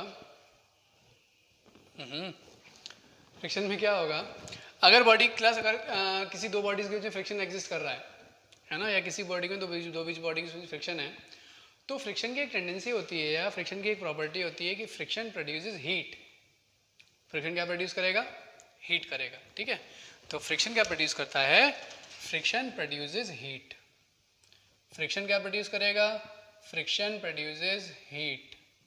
फ्रिक्शन क्या प्रोड्यूस करेगा, फ्रिक्शन प्रोड्यूस करेगा हीट। तो फ्रिक्शन हीट प्रोड्यूस कर रहा है। अब क्लास इस हीट को ही हम एज ए एनर्जी यूज़ करेंगे और एनर्जी यूज करके इलेक्ट्रॉन को चार्ज करेंगे क्लास। ठीक है, अब होता क्या है क्लास, देखो अगर हम कंडक्टर्स की बात करते हैं या इंसुलेटर्स की बात करते हैं तो जो आउटर मोस्ट इलेक्ट्रॉन्स होते हैं कंडक्टर में वो फ्री होते हैं और इजीली रिमूवेबल होते हैं, उसको इजीली हम रिमूव कर सकते हैं, इजीली ट्रांसफर कर सकते हैं एक ऑर्बिट से दूसरी ऑर्बिट में। ठीक है, बट अगर हम बात करते हैं इंसुलेटर्स की, तो इंसुलेटर्स जो होते हैं तो इंसुलेटर्स में इलेक्ट्रॉन जो आउटर मोस्ट इलेक्ट्रॉन्स होते हैं वो टाइटली बाउंड होते हैं और ज़्यादा अमाउंट ऑफ एनर्जी चाहिए जिनको मूव करवाने में। ठीक है, तो यही कंडीशन होती है कि कंडक्शन में इलेक्ट्रॉन इजीली फ्लो कर जाते हैं, कंडक्शन इजी हो जाता है, और इंडक्शन इंडक्शन कह रहा हूँ, इंडक्टर्स, मैंने क्या बोला, इंसुलेटर्स बोला नहीं बोला मैंने, इंसुलेटर्स क्लास। ठीक है, तो इंसुलेटर्स में क्या होगा, कंडक्टर और इंसुलेटर, जहाँ भी मैंने कुछ और बोला हो तो उसको इंसुलेटर कंसीडर कर लेना। तो इंसुलेटर्स में होता क्या है, इंसुलेटर्स में टाइटली बाउंड होते हैं, तो इंसुलेटर्स में इलेक्ट्रॉन फ्रीली और इजीली मूव नहीं कर पाते हैं, है ना। तो इसीलिए क्या होता है, इसीलिए उसमें हीट और इलेक्ट्रिसिटी का ट्रांसफर इजीली नहीं होता है इंसुलेटर्स में क्लास। ठीक है, तो होता क्या है क्लास, देखो तो हम लोग क्या देखते हैं कि ये देखा जाता है कि ये मान लिया ये एनर्जी लेवल्स हैं, ये एनर्जी लेवल्स हैं, तो एक एनर्जी दूसरे लेवल पे गया, दूसरे से तीसरे पे गया। ठीक है, हो सकता है इससे तीसरे पे आ जाए या हो सकता है पहले पे आ जाए, ये सब वो है जो एटम एनर्जी लेवल्स होते हैं। तो क्लास क्या हुआ, तो क्या होता है कि मान लो ये इलेक्ट्रॉन है, ये इलेक्ट्रॉन है ना। अब इलेक्ट्रॉन मान लिया आउटर मोस्ट ऑर्बिट में है, अब तुमने इसको प्रोवाइड कर दी एनर्जी, तुमने प्रोवाइड कर दी इसको एनर्जी बाई एनी हाउ, तो क्या होगी, इसकी एवरेज काइनेटिक एनर्जी बढ़ जाएगी। तो इसकी एवरेज काइनेटिक एनर्जी बढ़ जाएगी क्लास, जब इसकी एवरेज काइनेटिक एनर्जी एक सफिशिएंट अमाउंट तक इसको मिल जाएगी, तब ये क्या होगा, इस ऑर्बिट को छोड़ देगा और सरफेस से बाहर आ जाएगा। इलेक्ट्रॉन क्या है, टाइटली बाउंड है, जब आप उसको एनर्जी दोगे तो वो फ्री हो जाएगा और सरफेस से बाहर आ जाएगा। ठीक है, अब जब ये सरफेस से बाहर आ जाएगा तो एक कंडीशन क्या होगी कि हो सकता है सरफेस पर ही रह जाए, हो सकता है ये यहाँ से कूद के किसी और सरफेस पर चले जाए। समझ में आ रहा है मैं क्या बोल रहा हूँ, आपने एनर्जी दी, एनर्जी गेन करके इलेक्ट्रॉन ने अपनी ऑर्बिट छोड़ी, ऑर्बिट छोड़ करके वो आउटर मोस्ट ऑर्बिट से या सरफेस से कैसा आ गया, बाहर आ गया। ठीक है, बाहर आ गया, अब या तो सरफेस पर ही रह जाएगा या फिर क्या हो जाएगा, सरफेस से दूर चला जाएगा। अब अगर सरफेस पर ही रह गया तो पहले देखा जाए तो पहले सरफेस पर कोई भी इलेक्ट्रॉन नहीं था, अब अंदर से इलेक्ट्रॉन कूद के कहाँ आ गया है, बाहर आ गया है। तो अब अगर इलेक्ट्रॉन बाहर आ गया है और अगर ये सरफेस है और इलेक्ट्रॉन यहाँ पर आ गए हैं, ठीक है, तो इसका मतलब पहले कंपैरिजन में यहाँ पे इलेक्ट्रॉन इसने क्या कर लिए, गेन कर लिए, तो ये सरफेस अब नेगेटिवली चार्ज हो गई है। अब अगर क्या हो जाए कि इलेक्ट्रॉन का एनर्जी आपने ज़्यादा दी है और ज़्यादा गेन करके वो सरफेस को छोड़ के चला गया, सरफेस को छोड़ के चला गया, अब सरफेस का अगर छोड़ के चला गया इसका मतलब उसने इलेक्ट्रॉन लूज कर दिया और वो सरफेस वहाँ पर क्या हो जाएगी, पॉजिटिवली चार्ज हो जाएगी। कुछ इस तरीके से हम लोग क्या करेंगे, ऑब्जेक्ट को नेगेटिवली या पॉजिटिवली चार्ज करेंगे। तो किसी भी सरफेस पर, किसी भी ऑब्जेक्ट पर उसके पहले कंपेरिजन में नंबर ऑफ इलेक्ट्रॉन्स बढ़ जाएंगे, गेन करेंगे। ठीक है, तो इलेक्ट्रॉन्स अगर क्या करेंगे, वही बात है, इलेक्ट्रॉन्स अगर क्या करेंगे, गेन होंगे, तो बॉडी क्या हो जाएगी, नेगेटिवली चार्ज हो जाएंगी। इलेक्ट्रॉन्स अगर इलेक्ट्रॉन का लॉस होगा, इलेक्ट्रॉन लूज होंगे या इलेक्ट्रॉन का लॉस होगा तो क्या हो जाएगा, बॉडी हो जाएगी पॉजिटिवली चार्ज। ठीक है, अब ये जस्ट उससे पहले वाली कंडीशन में किससे कंपेयर किया जाएगा, समझ में आ गया। तो तुम्हें इतना समझ में आया, सरफेस है, सरफेस को हीट दी, हीट से एनर्जी बढ़ी, एनर्जी बढ़ने से वो या तो सरफेस पर आ गए, सरफेस से आगे चले गए, सरफेस पर रह जाएंगे तो नेगेटिवली चार्ज, सरफेस को छोड़ के बाहर चले जाएंगे तो कैसा हो जाएगा, पॉजिटिवली चार्ज। समझ में आ गया। अब फ्रिक्शंस में क्या हो रहा है, फ्रिक्शन में क्या हो रहा है क्लास कि जैसे ही आप दो बॉडीज को रब कर रहे हो, ठीक है, if two bodies are rubbed with each other or rubs against each other, then due to the heat produced, the electron gain some extra amount of energy, and by using this amount of energy the electron, ठीक है, the electron gets ejected from its orbit। ठीक है, orbit से eject हो जाएंगे और वो या सरफेस पर लाई जाएंगे, सरफेस से कहीं और चले जाएंगे। तो हुआ क्या, तो इसका मतलब बॉडी क्या हो गई, चार्ज हो गई। अब जो दो बॉडी को रब करते हैं, हो सकता है वो सिमिलर बॉडीज़ हो सकता है वो डिफरेंट बॉडीज़ हो, तो हो सकता है कि एक से इलेक्ट्रॉन दूसरे पे चले जाएं या दूसरे से इलेक्ट्रॉन पहले पर आ जाएं। समझ में आ रहा है। तो जो भी इलेक्ट्रॉन गेन करेगा वो नेगेटिवली चार्ज होएगा, जो भी इलेक्ट्रॉन लूज करेगा वो पॉजिटिवली चार्ज हो जाएगा। समझ में आ जाएगा कि नहीं। तो इस तरीके से हम क्या करेंगे, चार्जिंग बाई फ्रिक्शन। ठीक है, तो इसमें क्या हो जाएगा, फ्रिक्शन में क्या हो जाएगा, चार्जिंग बाई फ्रिक्शन में क्लास क्या होगा, कि देखो देखते हैं आगे। फ्रिक्शन की बात कर रहे हैं, फ्रिक्शन कैसे डिफाइन करेंगे, तो क्या हो जाएगा, if two bodies if two bodies or objects are rubbed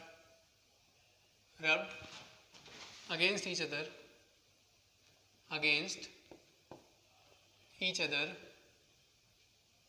then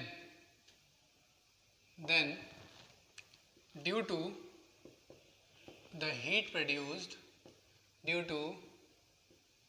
produced electrons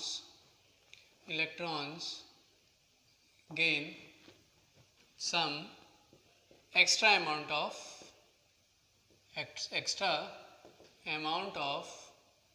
energy and get transferred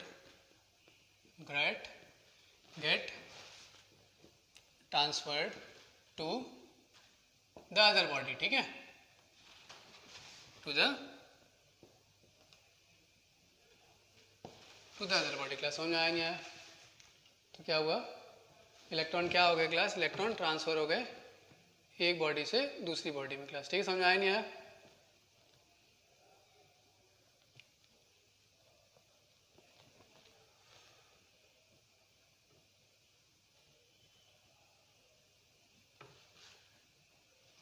ठीक, क्लास समझ में आ गया?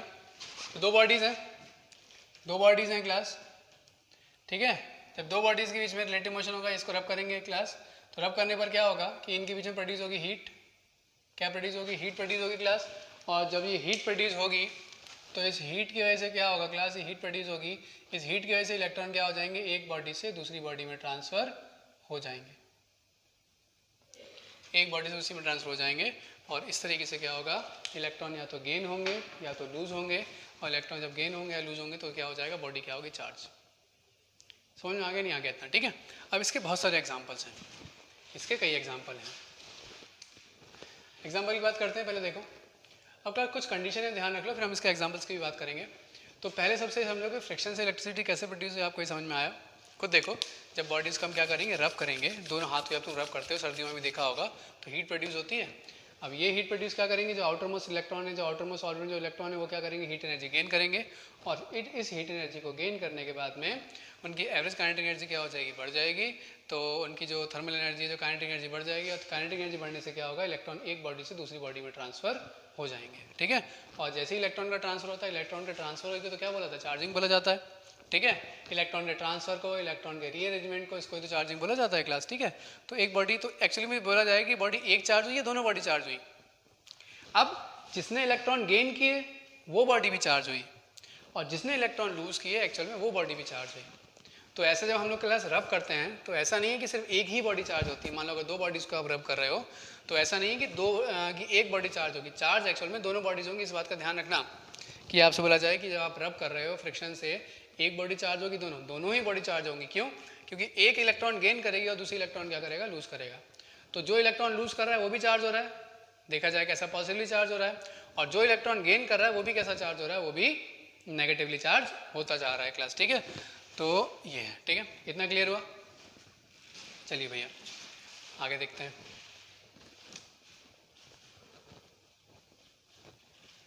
ठीक है, तो ये जो ट्रांसफ़र होगा क्लास, ये जो ट्रांसफ़र होगा, ठीक है, this transfer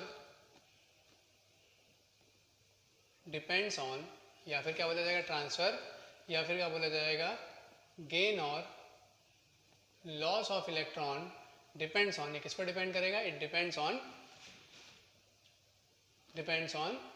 the work function, depends on the work function, और you can say the electronegativity. ठीक है, सॉरी इलेक्ट्रोनेगेटिविटी नहीं, इलेक्ट्रॉन एफिनिटी. इलेक्ट्रॉन एफिनिटी क्या बताती है, इलेक्ट्रॉन एफिनिटी क्या बताती है class, it defines the loving nature. ये क्या डिफाइन करेगा, ये डिफाइन करेगा किसका, लविंग नेचर. किसका, लविंग नेचर ऑफ इलेक्ट्रॉन्स. तो जिसकी इलेक्ट्रॉन एफिनिटी ज़्यादा होगी, जिसकी इलेक्ट्रॉन एफिनिटी हाई होगी, ठीक है, तो वो क्या हो जाएगा, वो हो जाएगा मोर इलेक्ट्रॉन लविंग, जिसकी इलेक्ट्रॉन एफिनिटी कैसी है, लो है क्लास, ठीक है। तो वो क्या हो जाएगा, लेस इलेक्ट्रॉन लविंग। अब इलेक्ट्रॉन को पकड़ के रखने की टेंडेंसी किसकी ज़्यादा होगी, इलेक्ट्रॉन को पकड़ के रखने की टेंडेंसी किसकी ज़्यादा होगी, इलेक्ट्रॉन किसके पास में ज़्यादा रहेगा, जिसकी एफिनिटी क्या होगी, ज़्यादा होगी, और जिसकी एफिनिटी कम होगी उस पर इलेक्ट्रॉन कम टाइम के लिए रहेगा या फिर उस पर इलेक्ट्रॉन कम रहेगा, ठीक है। तो इसका मतलब क्या हो गया, ये जो भी ट्रांसफ़र होगा, for example this is body A और ये बॉडी बी, तो ए और बी दो बॉडीज़ हैं, सिमिलर बॉडीज़ नहीं है, डिफरेंट बॉडीज़ हैं, ए और बी दो डिफरेंट बॉडीज़ हैं, ठीक है। तो ए और बी जब दो डिफरेंट बॉडीज़ हैं तो क्लास क्या होगा कि मान लिया ए की एफिनिटी कम है, बी की एफिनिटी ज़्यादा है, ए की एफिनिटी कम है, बी की एफिनिटी ज़्यादा है। जब ए की एफिनिटी कम है और बी की एफिनिटी ज़्यादा है तो बताओ इलेक्ट्रॉन किस पर रुकेगा, ठीक है। ए की एफिनिटी लो है और बी की एफिनिटी हाई है, ठीक है। तो इसका मतलब क्या हो जाएगा, ठीक है। तो इसकी एफिनिटी कैसी लो है, इसकी एफिनिटी कैसी है, हाई। सोच के बताओ, सोच के बताओ कि इलेक्ट्रॉन किस पर रुकेगा, कौन इलेक्ट्रॉन लूज करेगा, कौन इलेक्ट्रॉन गेन करेगा। तो सीधी सी बात है, जिसकी एफिनिटी हाई है वो गेन करेगा, ठीक है, और जिसकी एफिनिटी लो है वो लूज करेगा। तो इसका मतलब क्या हो जाएगा, the transfer will take place, the transfer will take place from A to B. तो जब भी हम लोग चार्जिंग बाई फ्रिक्शन करेंगे या, ठीक है, या किसी फ्रिक्शन मेथड को यूज़ करके हम दो बॉडीज़ को चार्ज करेंगे तो इलेक्ट्रॉन किससे किस में ट्रांसफ़र होंगे, तो इलेक्ट्रॉन कहाँ से ट्रांसफ़र हो जाएंगे, लो से ट्रांसफ़र होंगे हाई में, लो से ट्रांसफर हो जाएंगे कहाँ पर, हाई पे, ठीक है। इसका मतलब अगर इसका एग्जांपल को इस एग्जांपल के तौर पर लिया जाए तो इस एग्जांपल के तौर पर क्या हो जाएगा कि ए से इलेक्ट्रॉन ट्रांसफर होंगे किसमें, बी में। तो ए क्या करेगा, ए लूज कर देगा और बी क्या कर लेगा, गेन कर लेगा। एक तरीका ये हो गया। दूसरा तरीका क्या होता है, दूसरे तरीके हम समझाते हैं कैसे, दूसरे तरीके में एक्सप्लेन किया जाता है by using the concept of work function, ठीक है। दूसरे तरीके में हम एक्सप्लेन करते हैं कैसे, और इस मेथड को एक्सप्लेन किया जाता है by using the concept of work function, ठीक है। देखिए अब इससे कैसे एक्सप्लेन करेंगे, यहाँ तक क्लियर हो गया आपको सब, यहाँ तक क्लियर हो गया हमने क्या क्या स्टडी किया। देखो कि चार्जिंग होगा, चार्जिंग कैसे होगा, चार्जिंग का तरीका क्या है, ठीक है। चार्जिंग मीन्स ट्रांसफर और रीअरेंजमेंट ऑफ इलेक्ट्रॉन्स और प्रोटॉन्स, ठीक है। मेथड्स हमने देख लिए, फ्रिक्शन है, कंडक्शन है, इंडक्शन है, ठीक है। फ्रिक्शन हम लोग अभी स्टडी कर रहे हैं, ये आगे स्टडी करेंगे। तो फ्रिक्शन में हमने देखा कि जब दो बॉडीज़ को हम क्या करेंगे, रब करेंगे तो इलेक्ट्रॉन का ट्रांसफर होगा, एक इलेक्ट्रॉन गेन करेगा, एक इलेक्ट्रॉन लूज करेगा। इसका बेसिक कॉज क्या रहा, इसका बेसिक कॉज रहा जो हीट प्रोड्यूस हुई ड्यू टू फ्रिक्शन, ठीक है। तो एक इलेक्ट्रॉन गेन करेगा, एक इलेक्ट्रॉन लूज करेगा, जो इलेक्ट्रॉन गेन करेगा वो नेगेटिवली चार्ज हो जाएगा, जो इलेक्ट्रॉन लूज करेगा वो पॉजिटिवली चार्ज हो जाएगा। कौन इलेक्ट्रॉन गेन करेगा, जिसकी एफिनिटी हाई होगी, कौन इलेक्ट्रॉन लूज करेगा, जिसकी एफिनिटी लूज होगी। इस तरीके से हम इसको समराइज कर सकते हैं। अब इसी को हम लोग स्टडी करते हैं, इसी को हम लोग स्टडी करते हैं by using the method of work function class, ठीक है। इसी को स्टडी करते हैं by using the method of work function. तो यहाँ तक नोट कर लीजिए, इसको यहाँ तक नोट कर लीजिए, फिर मैं इसी को एक्सप्लेन करता हूँ by using the method of work function, ठीक है, sorry by using the concept of work function, ठीक है। तो transfer of electron by using the concept of work function. Method तो तीन ही है, चलिए देखिए।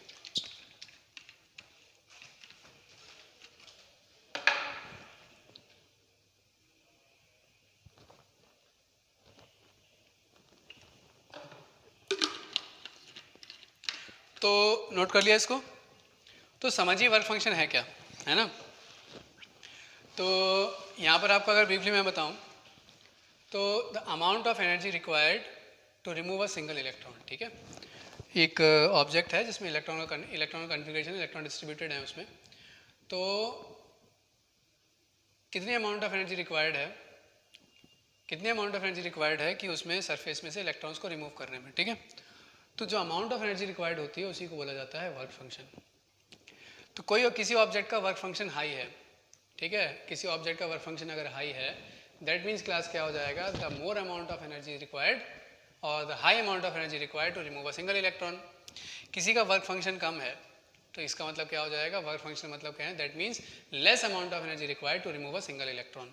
समझ में आया नहीं आया, वर्क फंक्शन ज़्यादा है इसका मतलब ज़्यादा अमाउंट ऑफ एनर्जी देनी पड़ेगी एक सिंगल इलेक्ट्रॉन को रिमूव करने में। ठीक है, वर्क फंक्शन लो है, वर्क फंक्शन लो है, ठीक है, वर्क फंक्शन लो है, इसका मतलब क्या हो जाएगा, लेस अमाउंट ऑफ एनर्जी, और मीन्स कम एनर्जी देनी पड़ेगी इलेक्ट्रॉन्स को रिमूव करने में। इतना क्लियर हो गया? अगर ये क्लियर हो गया तो आगे क्लियर हो जाएगा, आपको कोई भी दिक्कत नहीं आएगी। सुनो आप, बेसिक समझ में आ गया? वर्क फंक्शन मैंने क्या बताया, वर्क फंक्शन मैंने क्या बताया, देखो भाई लिख भी लेते हैं इसको। वर्क फंक्शन मैंने आपको क्या बताया, ठीक है, it is the amount of energy, the amount of energy required to remove a single electron, ठीक है। इसके बेसिस पर हम डिफाइन कर रहे हैं यहाँ पे। तो suppose this is object X and this is object Y, ठीक है। अब इसमें इलेक्ट्रॉन का डिस्ट्रीब्यूशन है, ठीक है। तो आपने सपोज यहाँ पे दी इसको ई अमाउंट ऑफ एनर्जी, इसको भी दी आपने ई अमाउंट ऑफ एनर्जी, इसको कितनी एनर्जी दी ई, इसको भी कितनी दी ई, ठीक है। अब इसका जो वर्क फंक्शन है वो मान लिया ई एक्स, इसका जो वर्क फंक्शन है वो मान लिया आपने ई वाई, ठीक है। इसका जो वर्क फंक्शन है वो है ई वाई, ठीक है। तो E Y is greater than E X, that means work function of Y is greater than the work function of X, work function of Y is greater than the work function of. तो class खुद सोच के बताओ, ठीक है, कि कौन से ऑब्जेक्ट में, कौन सी सरफेस पर, एक्स या वाई में से कौन सी सरफेस से इलेक्ट्रॉन्स रिमूव करवाने में तुम्हें ज़्यादा मेहनत करनी पड़ेगी या ज़्यादा अमाउंट ऑफ एनर्जी देनी पड़ेगी। तो ऑब्वियस ही बात है, जिस तरीके से हमने इसको डिफाइन किया है, जिस तरीके से हमने इसको समझा है, उसके अकॉर्डिंग में मैं ये बोल सकता हूँ कि वाई ज़्यादा है, दैट मीन्स तो इस वाई सरफेस से इलेक्ट्रॉन्स को रिमूव करने में ज़्यादा अमाउंट ऑफ एनर्जी देनी पड़ेगी, ठीक है। और x से इलेक्ट्रॉन, सीधी सी बात है, अगर कंपेयर करते हैं, कंपेरेबल स्टडी है, ठीक है, तो x से इलेक्ट्रॉन रिमूव करने में कम अमाउंट ऑफ एनर्जी देनी पड़ेगी, ठीक है। अब दो ऑब्जेक्ट्स को आपने रब किया, दो ऑब्जेक्ट्स को आपने रब किया, जब दो ऑब्जेक्ट्स को आपने रब किया तो क्लास देखा जाएगा जो अमाउंट ऑफ एनर्जी प्रोड्यूस हो गई तो सेम ही तो होगी वो, ठीक है। अब ए और बी के बीच में जो एनर्जी प्रोड्यूस हुई थी या जो हीट एनर्जी प्रोड्यूस हुई थी ड्यू टू द फ्रिक्शन और ड्यू टू द रबिंग, वो कैसा, उसका अमाउंट सेम था। जब तुम क्या करते हो, दोनों हाथों को रब करते हो, अपनी तो क्लास क्या देखते हो, ठीक है, जो अमाउंट ऑफ हीट प्रोड्यूस हो रही है, थोड़ी कि इस पे ज़्यादा हो गई, इस पे कम हो गई, ठीक है, जो अमाउंट ऑफ हीट प्रोड्यूस होगी वो कैसी होगी, सेम होगी, ठीक है। अब क्या होगा, तो इसका मतलब यहाँ पे suppose same amount of energy produce होगी, तो अगर मान लिया तो यहाँ पर जो एनर्जी है वो सेम अमाउंट की है, तो इसका मतलब पहले इलेक्ट्रॉन कौन सरफेस को छोड़ेगा, एक्स को छोड़ेगा या वाई को छोड़ेगा। तो वाई का वर्क फंक्शन ज़्यादा है, एक्स का वर्क फंक्शन कम है, इसका मतलब तो एक्स से इलेक्ट्रॉन रिमूव करने में कम एनर्जी देनी पड़ेगी। तो for the same amount of energy अगर सेम अमाउंट ऑफ एनर्जी दोगे तो एक्स, तो जो हमारे पास एक्स सरफेस है, एक्स से इलेक्ट्रॉन पहले निकलेगा, वाई से बाद में। क्यों? क्योंकि वाई से इलेक्ट्रॉन रिमूव करने में ज़्यादा अमाउंट ऑफ एनर्जी चाहिए। क्लास समझ में आया? बेसिक है, सीधी समझाऊँ कि suppose there are two surfaces X and Y, दो सरफेस हैं आपके पास एक्स और वाई, ठीक है। एक्स से इलेक्ट्रॉन रिमूव करने में कम एनर्जी चाहिए, वाई से इलेक्ट्रॉन रिमूव करने में ज़्यादा एनर्जी चाहिए। दोनों का अगर सेम अमाउंट ऑफ एनर्जी दोगे तो किससे इलेक्ट्रॉन पहले रिमूव होंगे? तो सीधी सी बात है, इलेक्ट्रॉन रिमूव होंगे पहले किससे, इलेक्ट्रॉन पहले रिमूव हो जाएंगे किससे, एक्स से, वाई से इलेक्ट्रॉन बाद में रिमूव होंगे, ठीक है। तो ऐसे ही क्या होगा, तो फॉर एग्जांपल अगर यहाँ पर देखा जाए कि ए का वर्क फंक्शन कम है और बी का वर्क फंक्शन ज़्यादा है, तो क्या होगा, अगर ए का वर्क फंक्शन कम है, बी का वर्क फंक्शन ज़्यादा है, तो इलेक्ट्रॉन क्या होगा, अगर तुम इलेक्ट्रॉन में देखो तो इलेक्ट्रॉन ए से रिमूव हो जाएंगे और कहाँ चले जाएंगे, बी पर चले जाएंगे। इसका मतलब क्या हुआ, ए ने लूज़ किया और बी ने गेन किया, ठीक है। यहाँ पर अगर देखा जाए ई अमाउंट ऑफ एनर्जी दी है, तो एक्स से इलेक्ट्रॉन पहले रिमूव होंगे, वाई से बाद में होंगे। एक्स से इलेक्ट्रॉन पहले रिमूव होंगे तो मतलब यहाँ से इलेक्ट्रॉन रिजेक्ट होंगे, तो जब ये इसके कॉन्टैक्ट में तो इसको कलेक्ट कर लेगा। दैट मीन्स क्या होगा, एक्स ने इलेक्ट्रॉन लूज़ किए, वाई ने इलेक्ट्रॉन गेन किए। जिसने लूज़ किए वो पॉजिटिवली, जिसने गेन किए वो नेगेटिवली चार्ज, ठीक है। तो इस तरीके से क्या हुआ, पहले फ्रिक्शन मेथड में बताया गया कि फ्रिक्शन मेथड क्या होता है। फिर फ्रिक्शन मेथड में हमने ये देखा कि इलेक्ट्रॉन का गेन होगा या इलेक्ट्रॉन का गेन होगा, इलेक्ट्रॉन का लॉस होगा, ठीक है। इलेक्ट्रॉन गेन करेंगे तो नेगेटिवली चार्ज, इलेक्ट्रॉन लॉस करेंगे, इलेक्ट्रॉन लूज होंगे तो पॉजिटिवली चार्ज, ठीक है। अब उसमें क्या हो गया कि अब ये कैसे पता करेंगे कौन इलेक्ट्रॉन गेन करेगा, कौन इलेक्ट्रॉन लूज करेगा। तो दो तरीके से हमने उसको स्टडी कर लिया कि एफिनिटी अगर ज़्यादा है तो क्या करेगा, इलेक्ट्रॉन देर से लूज़ करेगा, इलेक्ट्रॉन लविंग नेचर होगा। और जो इलेक्ट्रॉन मूव करेंगे तो लोअर एफिनिटी से हायर एफिनिटी की तरफ, ऐसे अगर यहाँ पर देखा जाएगा तो यहाँ मूव करेंगे लोअर वर्क फंक्शन से हायर की तरफ। क्लियर है क्लास? समझ में आ गया ये चीज़ आपको, है ना? तो चलिए इसको नोट कर लीजिए। ये वाला पार्ट तो आपने नोट कर ही लिया होगा, ये वाला पार्ट आपने नोट कर ही लिया है।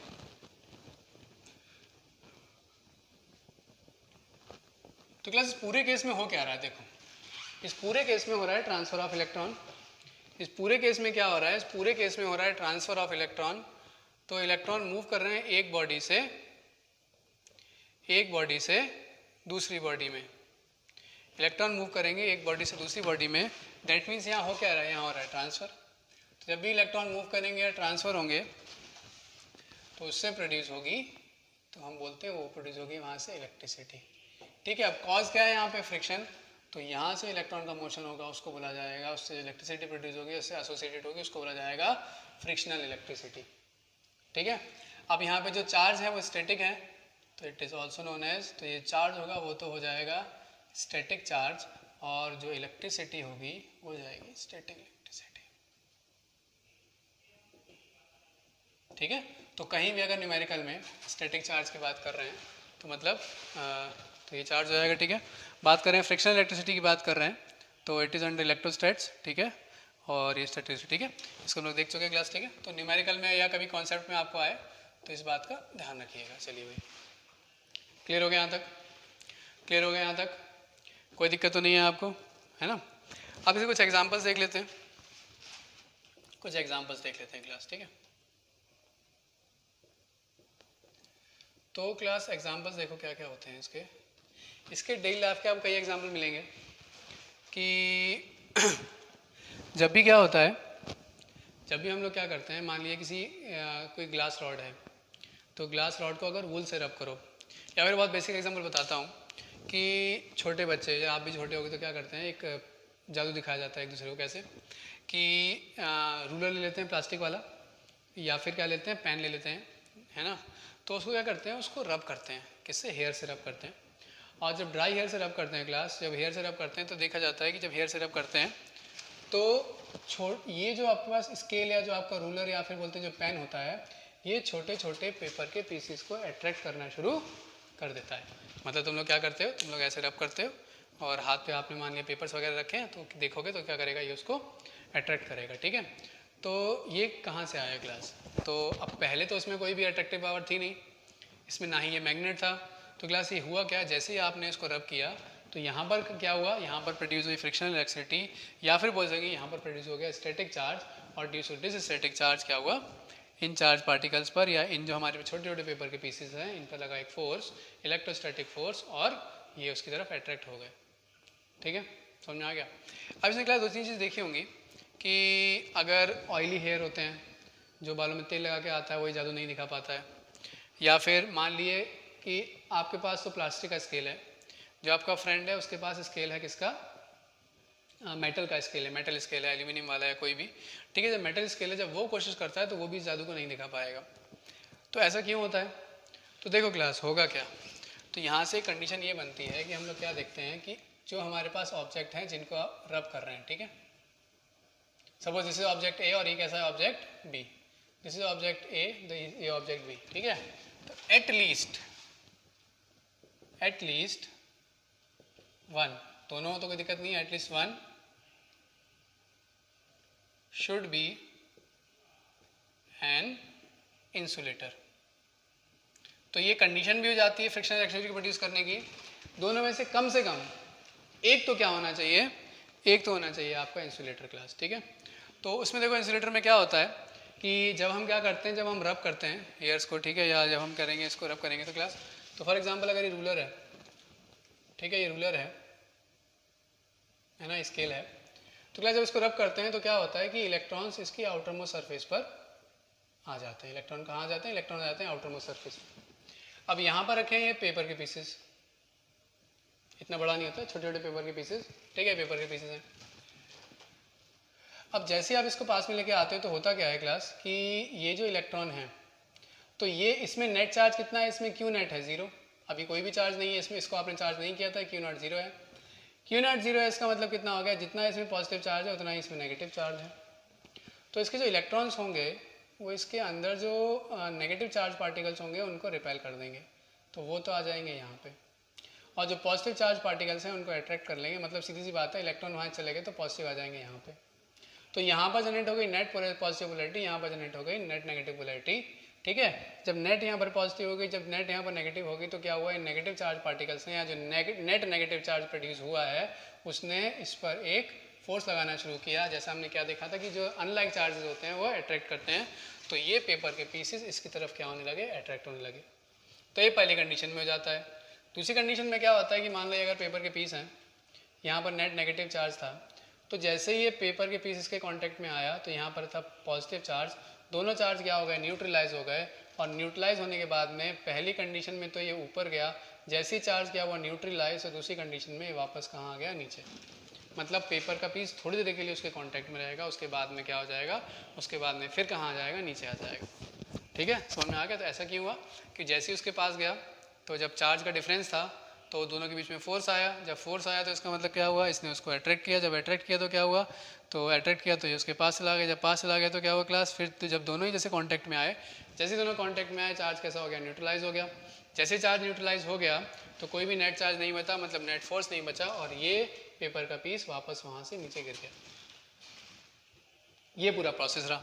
ठीक है, इसमें एक चीज़ और होती है क्लास कि अब ये नेगेटिव चार्ज है, ये कैसा है, ये है नेगेटिव चार्ज। ठीक है, अब तुम बोलोगे सर कि यहाँ तो ये प्लस है, यहाँ माइनस है, यहाँ माइनस है, यहाँ प्लस है, तो ये माइनस और प्लस अगर क्या हो रहे हैं, अट्रैक्ट हो रहे हैं, तो ऐसा भी तो होना चाहिए था कि ये माइनस और ये वाला माइनस क्या हो जाए, रिपेल हो जाए।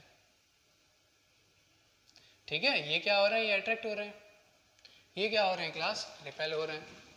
ठीक है, तो जब प्लस को अट्रैक्ट कर रहा है तो माइनस से रिपेल होना चाहिए, रिपेल होना चाहिए। इसका मतलब ये होना चाहिए कि ज़रूरी नहीं कि पेपर का पीस इसके पास में आ जाए, पेपर का पीस हो सकता है उड़ के दूर चला जाए इसके फोर्स की वजह से।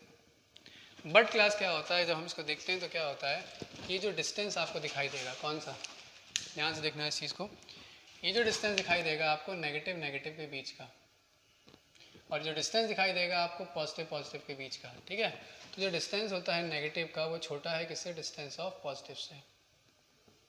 ठीक है, तो इसका मतलब जो क्या हो जाएगा, जो फोर्स होगा बिटवीन माइनस माइनस, ठीक है, वो क्या होगा, जो फोर्स है बिटवीन माइनस माइनस, वो क्या हो जाएगा, वो जाएगा कम हो जाएगा जो फोर्स है प्लस और माइनस के बीच में। ठीक है, जितने ज़्यादा पास में होंगे फोर्स उतना ही ज़्यादा होगा। ठीक है, तो इसका मतलब क्या हुआ कि जब प्लस और माइनस के बीच में जो फोर्स ऑफ अट्रैक्शन है वो ज़्यादा है, और जो माइनस और माइनस के बीच में फोर्स ऑफ रिपल्शन है वो कैसा है, कम है, तो नेट फोर्स कौन सा बचेगा, नेट फोर्स बचेगा हमारे पास अट्रैक्शन वाला। जब नेट फोर्स अट्रैक्शन वाला बचेगा तो ये पेपर के पीस उसकी तरफ अट्रैक्ट हो जाएंगे। क्लास क्लियर है, यहाँ तक आगे समझ में। ठीक है, तो एक ही एग्जाम्पल है ना। और ऐसी क्लास क्या होता है कि जैसे ही आप लोग क्या करते हैं कि फॉर एग्ज़ाम्पल कभी आप डोर हैंडल को टच करो, है ना, और क्या कहते हैं, कभी कभी कार के हैंडल को टच करो, कभी कभी क्या होता है जो पॉलिस्टर वाली चेयर होती है, प्लास्टिक वाली चेयर हैं, उनको टच करो, तो कभी कभी क्या होता है, जैसे आप टच करते हो आपको एक स्पार्क दिखाई देता है या फिर स्पार्क आपको फील होता है। ठीक है, तो वो सब कॉज क्या है, वो सब कॉज क्या है, वो सब किसका कॉज है, वो सब कॉज हैं, वो सब कॉज हैं किसके, वो सब क्या हैं, वो सब हैं स्टैटिक चार्ज, और प्रोड्यूस हुए हैं किसकी वजह से, बेसिक कॉज क्या है उसका, प्रोड्यूस हुए हैं ड्यू टू फ्रिक्शन। ठीक है, ऐसी क्लास बहुत बेसिक एग्जांपल है कि जैसे जब सर्दियों की बात करते हैं विंटर्स में, तो विंटर्स में क्या होता है कि विंटर्स में जब आप स्वेटर ऑफ करते हो या फिर कंबल ओढ़ते हो, ठीक है, तो जब कोल्ड को या कंबल को आप क्या करोगे क्लास, जब कंबल को ओढ़ोगे, ठीक है, तो उस समय क्लास क्या होता है कि जैसे ही आप स्वेटर को ऑफ करोगे, ब्लेजर को ऑफ करोगे, तो क्या होता है कि तुम्हें एक स्पार्क दिखाई देगा। ठीक है, जैसे फॉर एग्जांपल आप स्कूल से आए वापस, जब स्कूल से वापस आते हो तो जैसी स्वेटर उतारते हो तो चट चट चट की आवाज़ आती है, या कंबल या ब्लैंकेट को खोलोगे तो चट चट चट की आवाज़ आएगी क्लास। ठीक है, ऐसा होता है। तो ऐसा क्यों होता है क्लास, और ऐसा गर्मियों में क्यों नहीं होता है कि गर्मियों में जब शर्ट उतारते हो तब ऐसा चट चट की आवाज़ क्यों नहीं आती है। तो क्लास सबका कॉज क्या है, सबका कॉज है हमारे पास यहाँ पर एक स्टैटिक इलेक्ट्रिसिटी या फ्रिक्शन इलेक्ट्रिसिटी। विंटर्स में क्या होता है कि जब विंटर्स की हम लोग बात करते हैं तो विंटर्स में क्या होता है, हम लोग स्वेटर पहने होते हैं और स्वेटर में क्या होता है, यहाँ पे एयर ट्रैप हो जाती है। जब एयर ट्रैप हो जाती है और वैसे भी वो नॉन कंडक्टिंग है, एयर ट्रैप होती है, तो जो स्ट्रे चार्ज आपकी बॉडी से पास होने वाला होता है, या जो एटमॉस्फेयर में जो स्ट्रे चार्ज है, या फिर जब एयर क्रॉस करती है, आप एयर पास होती है आपकी बॉडी के पास, बॉडी से, तो क्लास क्या होता है, वहाँ से प्रोड्यूस हो जाता है एक फ्रिक्शन इलेक्ट्रिसिटी, वहाँ से फ्रिक्शन प्रोड्यूस होता है, या फिर स्ट्रे चार्ज आपकी बॉडी पर आ जाता है तो वहाँ से फ्रिक्शन प्रोड्यूस, तो उसमें क्या होता है, तो वहाँ से तो वो जो चार्ज पार्टिकल है वो आपके स्वेटर पर स्टे कर जाता है, वहीं पर रह जाता है। जैसे ही आप ऑफ करते हो तो वो स्वेटर क्या होता है, अलग होता है अपने इक्विलिब्रियम से। जैसे ही वो अलग होता है तो उसके बीच की जो एयर है वो आयनाइज हो जाती है और वो प्रोड्यूस करती है एक स्पार्क। समझ में आ गया। गर्मियों में क्या होता है, समर्स में क्या होता है कि ये जो शर्ट है वो डायरेक्टली आपकी बॉडी के कांटेक्ट में रहती है किसी भी तरीके से, और हमारी बॉडी होती है कंडक्टिंग, स्वेटर डायरेक्टली बॉडी के कांटेक्ट में नहीं होता है। तो जैसी जो स्ट्रे चार्ज या फिर जो फ्रिक्शनल इलेक्ट्रिसिटी या जो स्टैटिक चार्ज आपके शर्ट पे आता है, ठीक है, या टी शर्ट पे आएगा या शर्ट पर आएगा, वो बॉडी के कांटेक्ट में आएगा, बॉडी के कांटेक्ट में आते ही क्या हो जाएगा, न्यूट्रलाइज हो जाएगा या बॉडी में क्या हो जाएगा, फ्लो कर जाएगा। ठीक है, तो सर्दियों में, गर्मियों में ऐसा नहीं होता, सर्दियों में ऐसा होता है। ठीक है, समझ में आ रहा है क्लास में क्या बोल रहा हूँ आपसे। तो ऐसे ही क्या होता है कि जो स्पार्क आपने स्वेटर ऑफ करते हुए देखा था, या जो आपने साउंड, क्रैकिंग साउंड जो आपने स्वेटर ऑफ करते हुए देखा था क्लास, सेम ऐसा ही साउंड और सेम ऐसा ही स्पार्क प्रोड्यूस होता है जब होती है लाइटनिंग। समझे कि नहीं।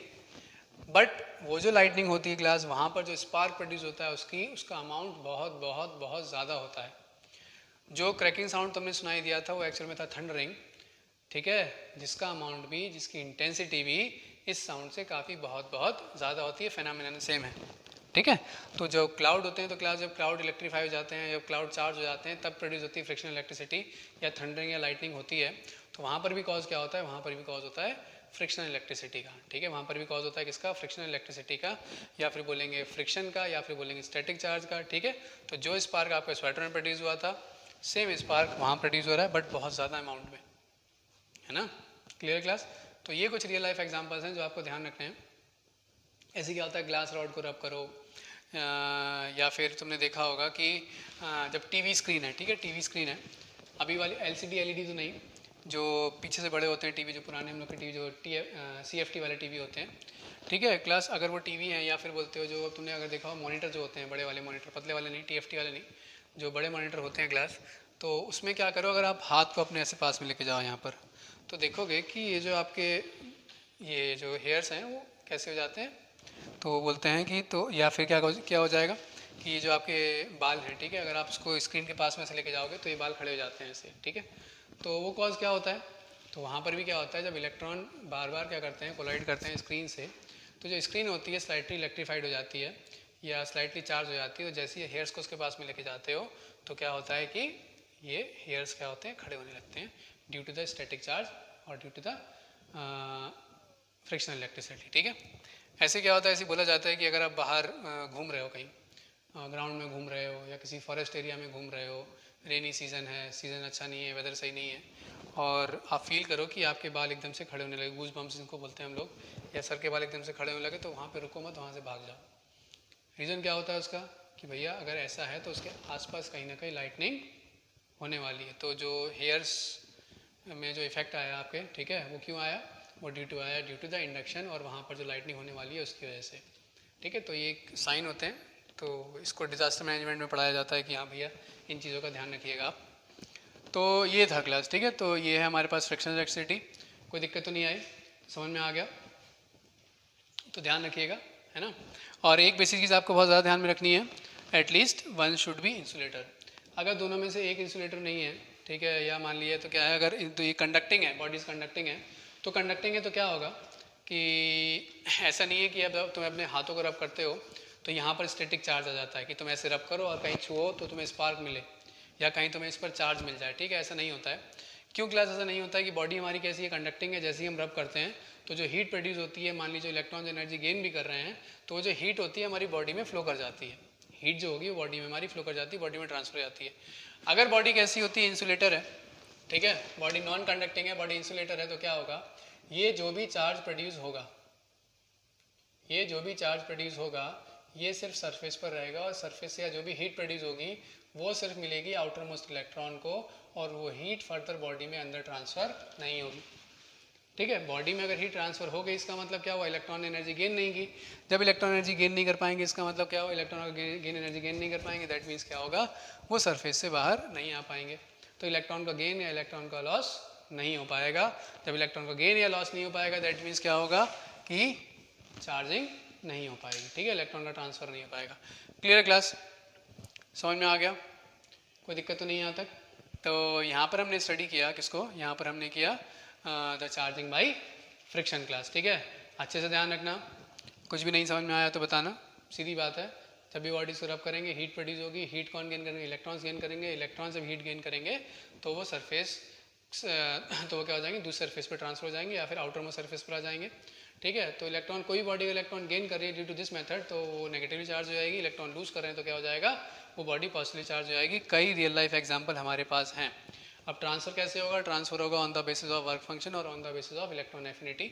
ठीक है, एफिनिटी जिसकी ज़्यादा होगी वो इलेक्ट्रॉन को होल्ड करके रखेगा, इलेक्ट्रॉन को लूज नहीं होने देगा, और एफिनिटी जिसकी कम होगी वो इलेक्ट्रॉन को इजीली लूज होने देगा, और इलेक्ट्रॉन क्या हो जाएगा, लो एफिनिटी से हायर एफिनिटी की तरफ मूव कर जाएंगे। अगर वर्क फंक्शन देखा जाए तो वर्क फंक्शन में क्या होगा, वर्क फंक्शन की अगर हम बात करें तो हायर वर्क फंक्शन, अगर हायर वर्क फंक्शन जो होगा तो जिसका वर्क फंक्शन ज़्यादा है इसका मतलब ज़्यादा अमाउंट ऑफ एनर्जी चाहिए इलेक्ट्रॉन रिमूव करने में, जिसका वर्क फंक्शन कम है means come amount of energy electron remove करने में।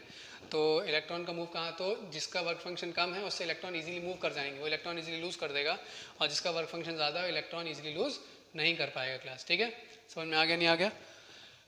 तो इस तरीके से हम लोग स्टडी कर रहे हैं किसको, द चार्जिंग बाई फ्रिक्शन। चलिए भाई ठीक है, तो इसको नोट कर लीजिए।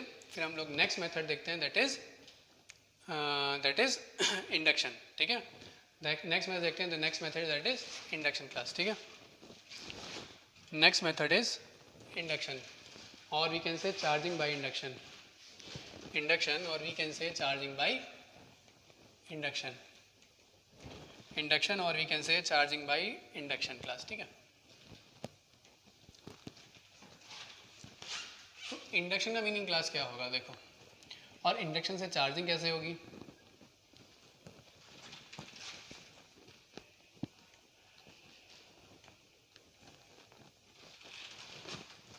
तो देखिए क्लास ठीक है, next topic, the next topic is induction, the next topic is induction, और we can say charging by induction. अब देखिए क्लास इसमें क्या होगा, चार्जिंग बाई इंडक्शन की अगर हम लोग बात करेंगे तो इंडक्शन का पहले मतलब समझो, फिर तो मेरी समझ में आ जाएगा। इंडक्शन का मतलब यहाँ पर हम लोग बात करेंगे, induction means the presence of, sorry the effect of presence of other, the effect of presence of, ठीक है। तो क्लास मान लीजिए दो पर्सन है, person A and person B, ठीक है। बी अभी फ्री है, बट जैसे ही ए उसके पास में आया, जैसे ए उसके नियर बाई आया, तो ये देखा गया कि बी के बिहेवियर में, बी के नेचर में क्या हुआ, कुछ चेंज आने लगा। चेंज आने लगा इसका मतलब क्या हुआ, तो बी क्या हो गया, बी ए से इंड्यूस हुआ without any contact, without any interaction. क्या हुआ, बी ए से इंड्यूस हो गया। अगर ऐसा ही होने लगे कि ए का जो बिहेवियर है वो बी को देख के चेंज होने लगे, तो मतलब ए क्या हो गया, इंड्यूस हो गया है। तो अगर किसी एक की प्रेजेंस दूसरे को इफेक्ट करती है तो उसको हम समझ सकते हैं बाय इंडक्शन। बेसिक एग्जांपल, जैसे क्लास में कोई टीचर नहीं है, आप लोग हो, तो आपका बिहेवियर कैसा रहेगा, है ना, तुम्हें पता है कैसा रहेगा। मान लिया क्लास है, क्लास में टीचर भी हैं, तो क्या होगा, तो तुम लोग का बिहेवियर अलग होगा, ठीक है। घर में, ठीक है, समझ में आया, चलो क्लास ठीक है। तो ये क्या हो गया, effect of presence of other, समझ में आ गया। अब आगे देखिए, ऐसे क्या होता है, एक एग्जांपल ले लेते हैं कि दो स्टूडेंट्स हैं, एक का नाम है सनी और दूसरे का नाम है हनी। दो स्टूडेंट्स हैं, एक का नाम है सनी और एक का नाम है हनी। जो हनी है ये काफ़ी ये शैतान है, और सनी है, शैतान है, बट मान लिया कैसा है, स्टूडियस है ना, ध्यान, शैतान में ध्यान देता है, ठीक है। तो ये स्टूडियस है, ये शैतान है। मान लिया दोनों किस तरीके से क्या बन गए, दोनों किस तरीके से बन गए, फ्रेंड्स, दोनों बन गए इसी तरीके से फ्रेंड, दोनों साथ रहने लगे, फ्रेंड बन गए भाई, साथ पढ़ाई कर रहे हैं बैठ के, साथ खेल रहे हैं। तो धीरे धीरे क्या होगा कि दोनों के बिहेवियर में चेंज आने लगेगा। कैसे, क्या होगा बताओ? या तो सनी क्या हो जाएगा, शैतान बन जाएगा, या फिर जो हनी है, हनी क्या हो जाएगा, हनी स्टूडेंट बन जाएगा। प्रोबेबिलिटी किसकी ज़्यादा है, सनी के बिगड़ने की, हनी के सुधरने की? सनी के बिगड़ने की, कुछ भी हो सकता है, अनसर्टेन है क्लास, है ना। तो देखिए समझ में आया नहीं आया? तो हुआ क्या कि दोनों की प्रेजेंस ने एक दूसरे को इफेक्ट किया। तो एक की प्रेजेंस दूसरे को अगर इफेक्ट कर रही है, ठीक है, इसका मतलब क्या हो गया, यही हो गया, यही हो गया इंडक्शन, ठीक है, यही हो गया इंडक्शन। क्लास क्लियर है, समझ में आ गया? चलिए, है ना। तो ये है। तो चार्ज में ऐसा क्या होगा, चार्जिंग में ऐसा क्या होगा, ये हमें ध्यान रखना है। तो चार्जिंग में कैसा क्या होगा, ध्यान रखिए कि for example there is a neutral body, for example there is a neutral body. Neutral body बोलने का मतलब क्या है, न्यूट्रल बॉडी बोलने का मतलब ये है कि equal amount of negative and positive charges. That means जितना प्लस है उतना माइनस है, जितना प्लस है उतना माइनस है, जितना प्लस है उतना माइनस है, जितना प्लस है उतना माइनस है, जितना प्लस है उतना माइनस है, जितना प्लस है उतना माइनस है। तो इस पर जो क्यू नेट है, क्यू नेट कैसा है, क्यू नेट है इसका 0। अब क्या किया गया कि ये एक ऑब्जेक्ट लिया गया, है ना, ये ऑब्जेक्ट, इसको रख दिया गया एक इंसुलेटेड स्टैंड पे, है ना, और यहाँ पर लेके आए हम एक, यहाँ पर लेके आए हम एक चार्ज बॉडी जो पॉजिटिवली चार्ज है, मान लो। जैसे अब टच नहीं करना है, इसको पास में लेके आए, जैसे हम इसके पास में लेके आएंगे क्लास, तो क्या होगा कि इसका जो नेगेटिव चार्ज है वो, ये पॉजिटिव क्या करेगा, इसके नेगेटिव को अट्रैक्ट करना स्टार्ट करेगा और पॉजिटिव यहाँ अट्रैक्ट हो जाएगा, ठीक है। जब पॉजिटिव यहाँ आ गया तो बोले, सॉरी नेगेटिव इधर आ गया तो पॉजिटिव यहाँ चला जाएगा, ऐसा ही तो होगा, है ना। तो इसका मतलब क्या हुआ क्लास, यहाँ पर जनरेट हो गई पोलैरिटी। क्या जनरेट हो गई यहाँ पर, तो यहाँ पर जनरेट हो गई पोलैरिटी। कैसे, ये नेगेटिव पोलैरिटी हो गई, ये पॉजिटिव पोलैरिटी हो गई, ये नेगेटिव पोलैरिटी हो गई, दूसरी कैसी हो गई, पॉजिटिव पोलैरिटी हो गई। अब तुमने क्या किया, अब तुमने क्या किया कि ये जो हमारे पास पोलैरिटी जनरेट होती है, negative negative negative, positive positive positive positive, तुमने इसको कर दिया अर्थ, तुमने इसको कर दिया अर्थ। अर्थिंग का मतलब जानते हो, ठीक है। Earth has the capacity to store any amount of charge और to provide any amount of charge. Earth कितना भी चार्ज आपको प्रोवाइड कर सकती है, कितना भी चार्ज खुद में ले सकती है क्लास, ठीक है। तो जैसे ही आपने इसके पॉजिटिव पोलैरिटी को अर्थ किया तो क्या होगा, चार्ज को न्यूट्रलाइज करने के लिए मोबाइल कौन होते हैं, इलेक्ट्रॉन्स। तो बोला जाएगा कि इलेक्ट्रॉन नीचे से अर्थ से इसमें आ गए, तो जितने इलेक्ट्रॉन की कमी थी उतने इलेक्ट्रॉन यहाँ पर आ गए, और ये वाला पार्ट क्या, ये पार्ट न्यूट्रलाइज हो गया, ठीक है, और यहाँ पर बचा सिर्फ नेगेटिव चार्ज, और इसको यहाँ से हमने कर दिया रिमूव। अब ये जो बॉडी है ये क्या हो गई, ये बॉडी हो गई नेगेटिवली चार्ज। सिमिलरली अगर क्या किया जाता, सिमिलरली क्या किया जाता कि यहाँ नेगेटिव है, यहाँ पॉजिटिव है, ठीक है, तुम इसको क्या कर देते, इसको अर्थ कर देते, इसको अर्थ कर देते, तो इलेक्ट्रॉन यहाँ से नीचे चले जाते, अर्थ में चले जाते। तो क्या होता है, ये जो बॉडी है, ये बॉडी कैसी हो जाती है, यहाँ पर सिर्फ बचता क्या, पॉजिटिव चार्ज बच जाता। तो ये बॉडी हो जाती है पॉजिटिवली चार्ज, ठीक है, ये बॉडी हो जाती है पॉजिटिवली चार्ज क्लास, ठीक है। और एक्चुअल में देखा जाए तो यहाँ पर क्या हुआ, यहीं पर क्या हो गया, इंडक्शन हो चुका है। तो इंडक्शन में क्या हुआ, तो क्या हुआ, पहले ये नॉर्मल था, बट जैसे ही चार्ज बॉडी की प्रेजेंस आई, जैसे ही चार्ज बॉडी प्रेजेंट हुई आसपास, तो इसके बिहेवियर में चेंज आया, इसका चार्ज क्या हो गया, रीडिस्ट्रीब्यूट हो गया। रीडिस्ट्रीब्यूट हो गया, इसका मतलब यहाँ पर आ गई पोलैरिटी, यहाँ पर आ गई पोलैरिटी क्लास।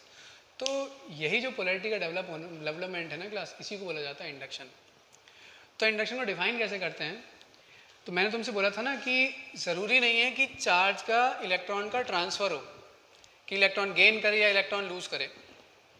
ऐसा हो सकता है कि बॉडी में इलेक्ट्रॉन और प्रोटॉन्स के नंबर में कोई भी चेंज ना आए और बॉडी कैसी हो जाए, चार्ज हो जाए। चार्ज होने का मतलब ये नेगेटिव पोलैरिटी, यहाँ पर पॉजिटिव पोलैरिटी।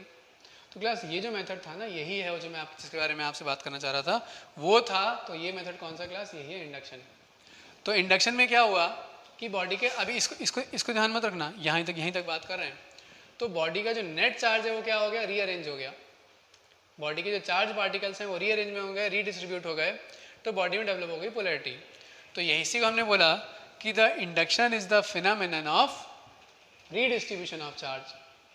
ठीक है, induction is the phenomenon of redistribution of charge, जिसमें क्या हो गया, बॉडी का नेट चार्ज पहले और बाद में वैसा ही रहता है, उसमें कोई भी चेंज नहीं आता है। ठीक है, पहले और बाद में वही रहेगा, कोई भी चेंज नहीं आएगा, बट तब भी बॉडी चार्ज कहलाती है। ठीक है, तो induction is the phenomenon of redistribution of charge. ध्यान रखना है, जो रीडिस्ट्रीब्यूशन है या जो इंडक्शन है, ये सिर्फ एक्सटेंडेड बॉडीज पर होगा, पार्टिकल्स में हम कंसीडर नहीं करेंगे। ठीक है, तो इंडक्शन क्या होगा? तो this is the phenomenon of induction of charge. जैसे अब ये सन एनी की बात हम लोग कर रहे थे, जब सन एनी की बात कर रहे थे तो ऐसा नहीं है कि हनी अगर स्टूडियस बन गया तो हनी में कुछ नया आ गया। ठीक है, जो उसका अंदर का बिहेवियर था पढ़ने वाला, वो थोड़ा बाहर आ गया, और ये बिहेवियर थोड़ा क्या हो गया? शांत हो गया। ठीक है, या डाइवर्ट हो गया उसका दिमाग इस तरफ से। क्लियर हो रहा है, नहीं हो रहा है? समझ में आ रहा है, नहीं आ रहा है? तो क्लास यहीं पर ऐसा हुआ, तो ये हो गया इंडक्शन। समझ में आ रहा है? तो इसको मैं आपको नेक्स्ट क्लास में लिखवाऊंगा। तब तक आप क्या करो, फ्रिक्शन को अच्छे से पढ़ो, फ्रिक्शन को अच्छे से समझो, इंडक्शन में मैंने जो बताया उसको समझने की कोशिश करो, बाकी थोड़ा और डिटेल में, और इसको मैं आपको लिखवा दूंगा, किसमें? नेक्स्ट लेक्चर में लिखवा दूंगा। तो इतना ध्यान रखना, इतना आप लिख लो कि induction is the, it is the phenomenon of, it is the phenomenon of redistribution of charge. It is the phenomenon of redistribution of charge, या फिर और you can say the rearrangement of charge. Net charge change नहीं होगा, जो पहले है वही बाद में रहेगा, जो चार्ज है बस रीडिस्ट्रीब्यूट हो गया। फॉर एग्जांपल यहाँ पे n नंबर ऑफ स्टूडेंट्स हैं, या मान लीजिए 100 नंबर ऑफ स्टूडेंट्स हैं, तो मैंने क्या किया कि कुछ स्टूडेंट्स की पोजीशन को मैंने चेंज कर दिया, भाई पीछे वाले आगे आ जाओ, इधर वाले इधर चले जाओ, ये इधर चले जाओ, ठीक है, गर्ल्स इधर बैठ जाओ, बॉयज इधर बैठ जाओ, मैंने इनको क्या कर दिया? रीअरेंज कर दिया। तो हुआ क्या total number of students change हुए? क्या total number of charge carrier change हुए? नहीं, सिर्फ रीडिस्ट्रीब्यूट हो गए, टोटल क्वांटिटी वही रही जो पहले थी। ऐसा ही किसमें होगा? बॉडी में। नेट चार्ज जीरो है, मतलब कि जितने इलेक्ट्रॉन्स हैं उतने ही प्रोटॉन्स हैं। मतलब क्या हुआ? तो अभी भी देखा जाए जितने नेगेटिव हैं उतने ही प्रोटॉन, इतने पॉजिटिव, मतलब नेट चार्ज अभी भी कैसा है? जीरो है। तो नेट चार्ज चेंज नहीं हुआ, सिर्फ चार्ज क्या हुआ? रीअरेंज हुआ है। ठीक है, समझ में आ गया? तो जितना भी आज पढ़ाया है वो आपको रिवाइज कर लो। स्पेशली क्लास दो चीज़ें काफ़ी इंपॉर्टेंट पढ़ी हैं आज हमने, एक तो क्वांटाइजेशन और फ्रिक्शनल इलेक्ट्रिसिटी। ठीक है, क्वांटाइजेशन और फ्रिक्शनल इलेक्ट्रिसिटी दोनों को अच्छे से पढ़ो, दोनों को अच्छे से समझने की कोशिश करो। कोई दिक्कत आए तो मेरे को बताओ। ठीक है, और जितना पढ़ाया पूरा रिवाइज कीजिए। ठीक है, नेक्स्ट क्लास में क्या होगा? नेक्स्ट क्लास में हम लोग कंडक्शन पढ़ेंगे और इंडक्शन पढ़ेंगे, साथ में कंडक्शन पढ़ेंगे, उसके बाद में स्टार्ट कर देंगे हम लोग कूलम्स लॉ। तो नेक्स्ट क्लास में आपका थोड़ा मैथमेटिकल पोर्शन बढ़ जाएगा। क्लियर है? चलिए भाई, है ना? तो यहाँ तक नोट कर लीजिए और रिवाइज कर लीजिए। नेक्स्ट क्लास में हम लोग मिलते हैं। ठीक है क्लास? चलिए भाई, है ना? Okay class, thank you, bye.